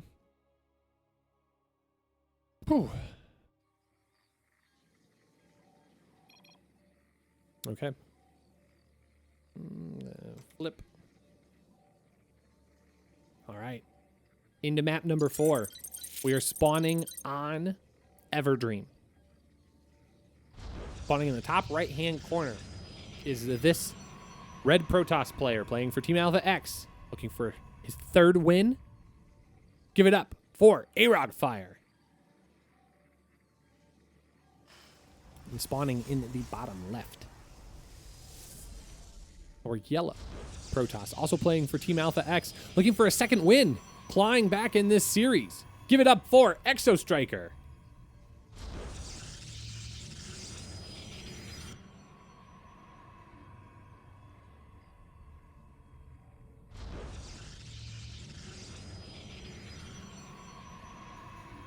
So we're going to have to see if AROG Fire wants to continue going for this proxy robo facility strategy that has won him the first 2 games of this series. Or if Exo Striker is just going to scout enough of the map to be able to deal with it. Well, it looks like he's going to go for it. We are going to set into a pause for just a second. We'll pull back to me. Hello, welcome back. This is In-Game Rushy. In-Game Rushy is actually the same out-of-game Rushy, but figured that you guys would want to see that. Also, since it is an AX Finals, and I got to show off the goods every so often. I made sure to get myself a jersey. Enjoyed it. It's actually very comfortable. It's one of the Sector 6 jerseys. that we have available. So it's very comfortable. I enjoy it. I think you should consider getting one if you want to support Alpha X at your personal place of work or home. Your spouse might love, or your partner, or your roommate. They were roommates. Might enjoy seeing your beautiful jersey and they'd go, oh, where did you get that? And you can tell them. Some guy on the internet told me to buy one. And they definitely won't look at you weird. Not at all. Not even a little bit.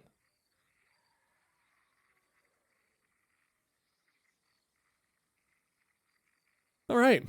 So we're just waiting a moment here. AROG Fire experiencing a little bit of lag. Absolutely okay. Trying to get that figured out.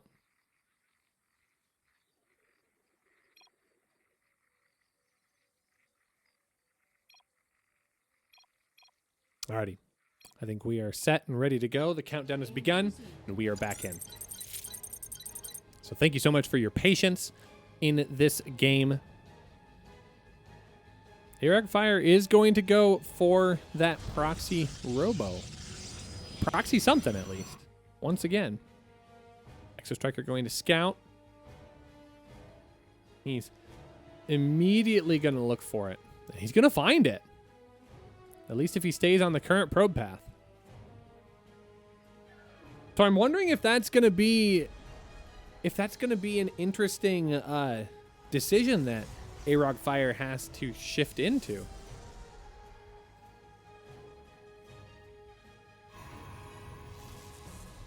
Yeah, the probe is going to see this. All right. So now the question becomes, how does AROG Fire respond to this? If you can build a probe there, so can I. Oh, AROG Fire's got the advantage, but Exo Striker's got he's got the numbers. All right, so Stalkers are going to come up and try and deal with this, and this is now going to be a contention point for both our players. One probe is going to go down. He's going to put down a shield battery. The monster. Okay. Some very, very clean micro here from both of our players. Yeah, that shield battery was never long for the world.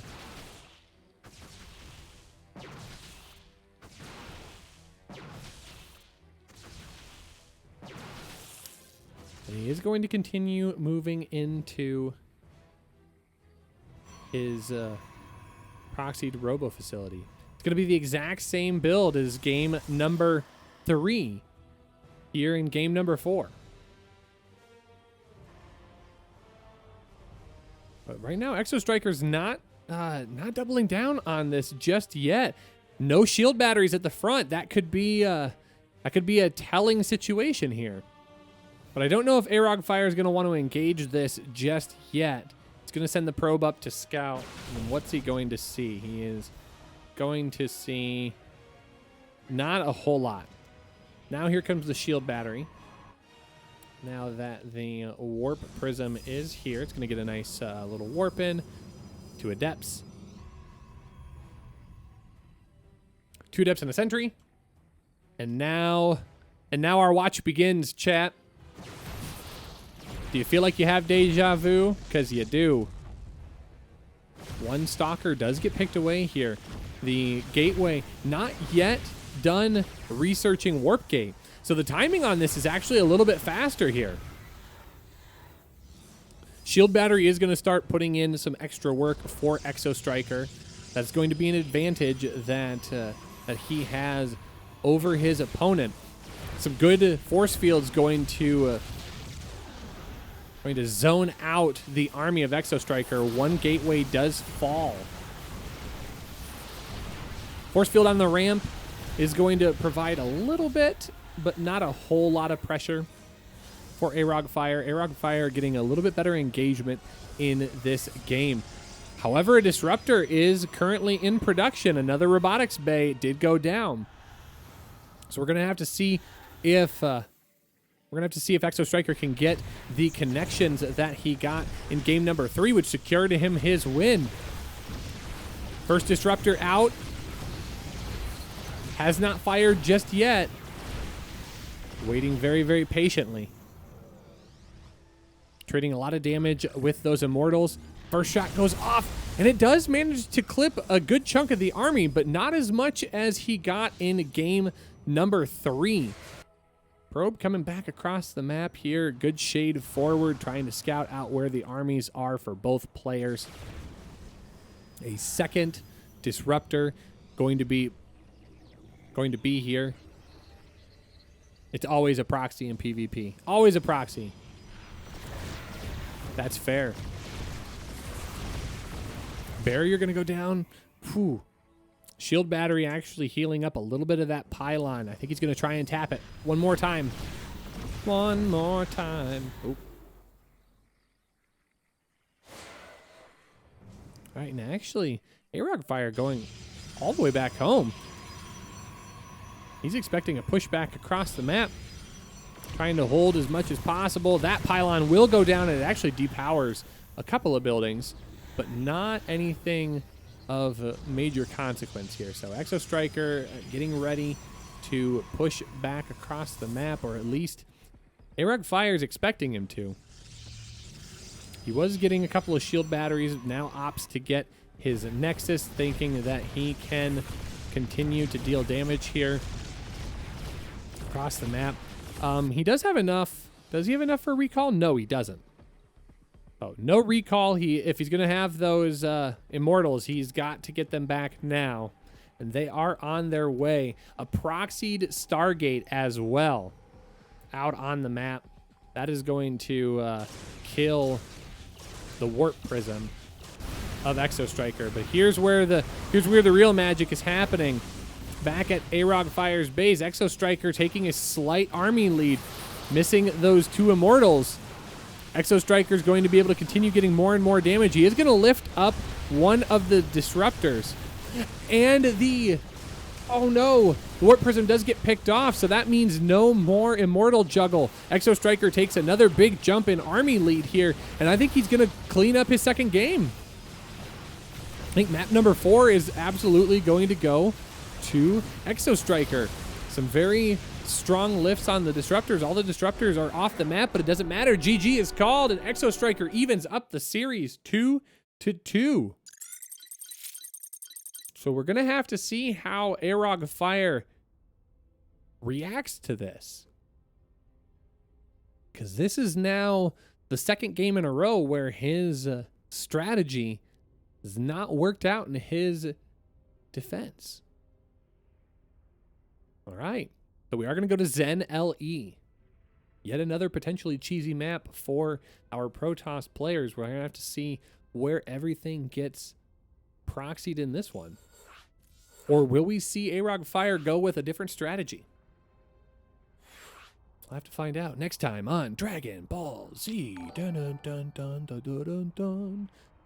Oh, so many follows today, folks. Thank you so much for supporting our channel and supporting our stream.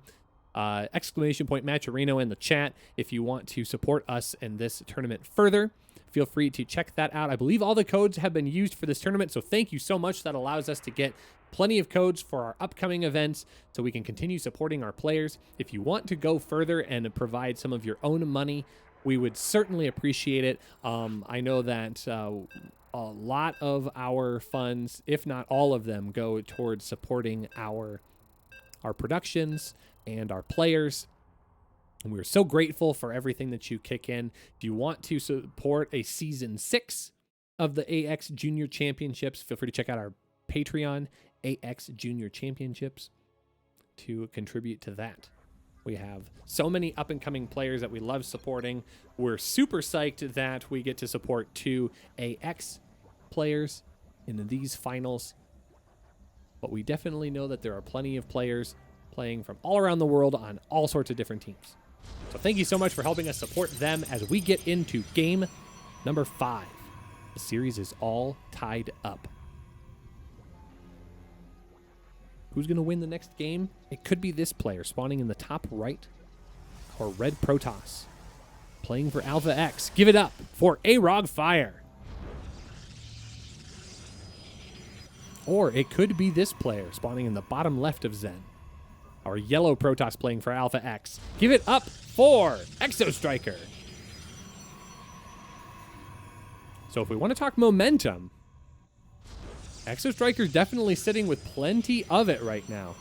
Uncle Mo, if you will. Momentum. Coming off of 2 straight wins, recognizing the cheesiness and breeziness of Arog Fire.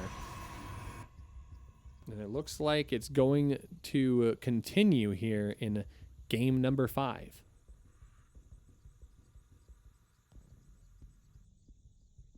I think he's going to bury this one a little bit further, though. Yeah, this one's a little more out of the way. Very interesting here. Now, it's not uncommon. I've seen PvPs, at least in the TSL 5 qualifiers that we had, where both Protoss players actually built a pylon on the backside of this base. If you're not familiar with Zen, Zen has that inaccessible base right outside of your main. You have to go and all the way around to get to it. And it's an easy place to proxy. Like if you put a proxy Stargate here, or put it right over here, can easily just fly in and assault the base. But right now, Arog Fire just opting for just a pylon, just doing some scouting there. It's going to be Exo Striker with the quick robotics facility in game number 5. Although Arog Fire, you gonna continue to get cheeky here? A little pylon action right there? No, not quite. I couldn't beg it out of him. Disappointing. That's okay. I think it's a good place that we find ourselves in this game number 5. I believe the probe was brutally murdered. Yep. Stalker's got 1 kill. So no proxies in this game. Arog Fire going to mix and match his playstyle. In fact, not even going for a robotics facility early in this game number 5. Opting for just gateway tech at this point. And that's where this game differs for our yellow Protoss player, being the one to pick up the early Immortal going into Warp Prism. So it's going to be an expansion here for Arog Fire. And we're going to see the juggling and micro skills of Exo Striker in this game. Hallucinated Phoenix is going to scout that this is in fact the case. No second base for Exo Striker, and it's going to be dedicated aggression. So Arog Fire going to continue warping in at this point. Already has a shield battery at his second base, going to add a second and a third. He's going to start transferring probes. He's going to get that slight economic lead as we see Exo Striker start to march across the map. Another Hallucinated Phoenix is going to see that this is in fact coming, and it is on its way. Warp Prism's going to fly just a little far forward. We've got to be very, very careful. If you lose the Warp Prism, you lose most of the push in this engagement here.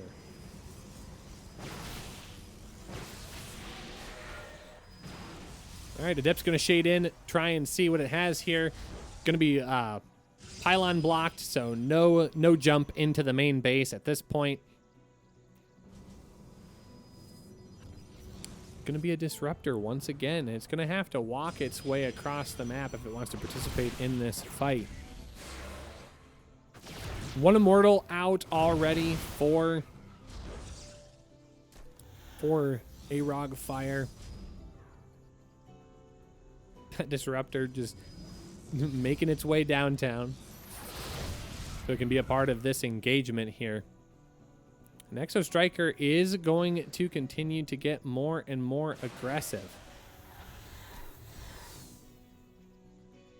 More force fields are going to be able to zone everything out, but he's just going to jump right on in. Oh, he's not going to have the reaction to deal with that. And Exo Striker already creating 2 kills, 2 heavy gas kills. More shades from the Adepts. Going to bait forward the pylon. One shield battery does go down. This is getting to be scary, scary damage here by Exo Striker. Exo Striker behind this, taking his own Nexus as well. So this is not an all-in. Oh, he's going to jump on top of that, and he's going to kill off that Disruptor. So the Disruptor is not going to get the damage it's looking for. So Exo Striker does have to kind of leap in here. Very, very dedicated damage. Immortal does go down. And the unit count is drastically in favor of Exo Striker. I think Exo Striker is going to do it. I think he's going to win his 3rd game in a row. Uncle Mo. Uncle Mo is here. GG. We're on match point, friends. Exo Striker could complete the reverse sweep and does it 1 game early. Currently sitting 3-2 in this series, 1 game away.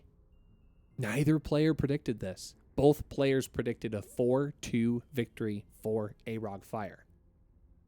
And Exo Striker is now 1 game away from a $25 prize pool. Insanity. Insanity ensues.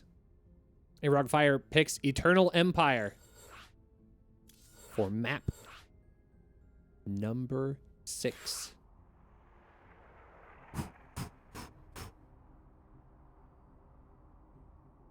If there was ever a Monka-S moment in StarCraft, this might be it. All right. This could potentially be our final game of the series and of this tournament. If that's the case, make sure you support Alpha X. Thank you so much for everyone that follows. If you're enjoying the content here at Alpha X Esports, feel free to hit that follow button. We have all sorts of content all the time. If you want, you can check out our Korean content on play.africatv.com/alphaxsc2. We post about it on Twitter every now and again. We usually do our Alpha X Pro series exclusively on Africa. Lots of great content always coming out. You can check out our B stream, Alpha B SC2, right here on Twitch. We always have great things happening, and we're so glad to provide them for you as we get set into map number 6. This is potentially a match point game. But it won't be if this player has anything to say about it. Spawning in the top right-hand corner, our red Protoss, playing for Alpha X. Send him your energy, chat. Give it up for AROG Fire. And spawning in the bottom left,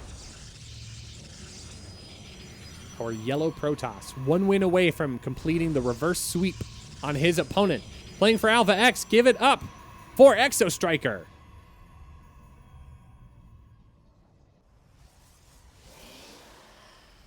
I'm just finding it very, very interesting here. AROG Fire going for the same type of proxy every game. We're going to have to see if that continues to be the case here. And he is moving out onto the map. Now he is going to get there unscouted. There's going to be another pylon that goes down. Okay. Excuse me. Wrong button.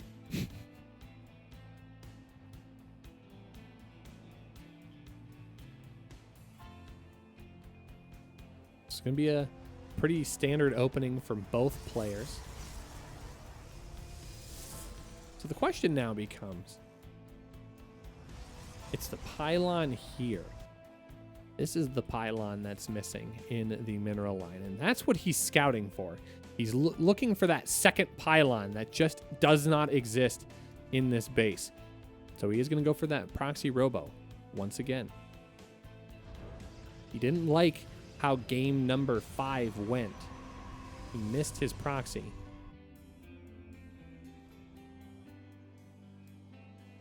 Probe continuing to scout, trying to find any sort of semblance of a strategy here, and it's going to be the Stalkers popping out, picking that pylon off, or picking that probe off. Stalkers of Exo Striker also doing the same. But no scout out on the proxy robo. But at this point, you have to guess. You have to guess that it's coming, right?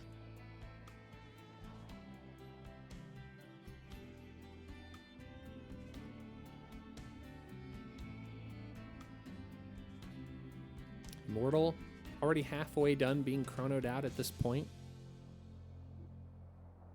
Arog Fire coming up with Stalkers. Stalkers on the high ground are going to be able to spot that. He's got to be very careful. He doesn't want to engage on that just yet. He threw away Stalkers in a previous game, and it hurt his ability to engage. All right, both players already having a robotics facility out, but Exo Striker actually going for a warp prism first. Very, very interesting. Arog Fire parking it at the Xel'Naga Tower. Exo Striker 1 win away. Knows that if he holds, he can hold here, he will be the Season 5 Junior Champion or the Alpha X Junior Championship. He knows he's close. He's just got to play confidently. Adept Shade up into the main base. Is going to scout out. The army does get a chance to see the Immortal right at the very end. So, knows that there is a comparable army here. Does a little bit of juggling. Sentry almost goes down. Doesn't fall just yet, but very, very damaged. Not going to be as useful in the early stages of this engagement. Exo Striker going into Disruptors once again. Robotics Bay is his friend. One sentry does go down. Oh no. No, that sentry is still alive. Good force fields. Zone out portions of the army. Going to continue putting pressure on this warp gate in the front. Only has one warp gate back. Once again. Scout sees the army. Waiting for the third Immortal to come out here. Disruptor is shown on the low ground. Has to pick it up very, very carefully. Immortals would have been on top of it and actually killed it off. He's going to try and engage on that, but unable to at this point. Doesn't want to risk at losing a good chunk of his army. Does need to be careful. Okay. Does make connection with the Immortal. Immortal doesn't die, but does take pretty hefty damage. The Arog Fire is going to have to move back across the map here. He's going to try and proxy that Stargate once again, but I don't think that did a whole lot of damage for him in the games where he made that happen. Nice little force field does push that army off out of position and allows him to be able to get the Immortals into the mineral line of Exo Striker. Another very big disruptor shot does not connect. Robotics facility is out. So no longer an option for our Red Protoss player. And he's actually going to swing along the right-hand side here. Is he going to see the proxied Stargate? No, not at this point. So proxy Stargate could still potentially be an option. One disruptor does get picked off. I just want to confirm that that's in fact what actually happened here. Yeah, one disruptor does get picked off. That's actually very, very huge. Only one disruptor left. If he can find it and make contact with it, I think that could be very, very devastating. Shield batteries are going to help here for Arog Fire. Immortals are finally back here. Does get a lift off on the disruptor right before it connects. So going to be able to leverage that advantage here. Some very, very low Immortals here getting juggled back. Exo Striker trying to push forward. He knows that if he can win this engagement, he wins this tournament. Pushing forward here, continuing to pressure. So many low Archons and Immortals. One goes down, two Immortals left. One Immortal so dangerously low. One Immortal left on the high ground. I think that's it. I think Exo Striker's done it. I think he's completed the reverse sweep. He's going to try and push up this ramp very, very slowly. A-Rog Fire does not want to give up. Is trying his best to get on top of everything. The last Disruptor does get picked away, but I don't think it's going to matter. You cannot juggle one Immortal against 3 forever. GG is called. An Exo Striker with the reverse 4-2 sweep victory. Congratulations to Exo Striker for becoming the Alpha X Junior Championship Season 5 champion. Very, very exciting play from both of our players. Couldn't have asked for a more exciting finals series in a PvP. Both players playing very, very well. I know that both of these players have a great, strong future ahead of them as they continue to grow and learn their craft in StarCraft 2. So we are so excited for what they can do, and congratulations to both of these players. They will both walk away with a lion's share of $50 prize pool from this tournament.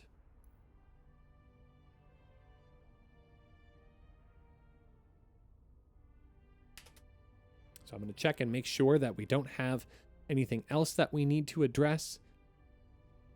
Maybe we have a winner's interview. I know we just heard from both of them.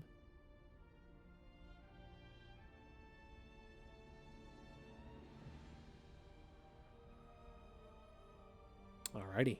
It looks like that is the end of our stream today. So congratulations, Exo Striker, on your victory in Season 5. We certainly look forward to seeing who will be involved in Season 6. So if you are an up-and-coming player, keep practicing, keep playing, keep getting better at StarCraft, and you may find yourself in Season 6, the Alpha X Junior Championship. Thank you so much, everyone, for hanging out. All of the follows today, all of the contributions, everyone that's supporting this opportunity for us. We are very, very appreciative. It does not go unnoticed, and we are so excited to be able to bring continued content for you right here on twitch.tv/alphaxsc2. My name is Rushy. If you want to catch more of my content, you can find me over at twitch.tv/rushysc. I'll go ahead and link it in the chat as you hear it. I've been casting a lot of TSL 5 qualifiers, and I will be continuing with the North American qualifiers tomorrow and Tuesday. So if you want to catch more of my content, you can feel free to find me there. You will also find me on future streams right here on Alpha X. Thank you once again so much for watching. We are so grateful for everything that you do for our stream, and we are so excited to bring you continued content in the future. Have a great morning, afternoon, or evening wherever you're at. Take care, and we will see you in the next stream.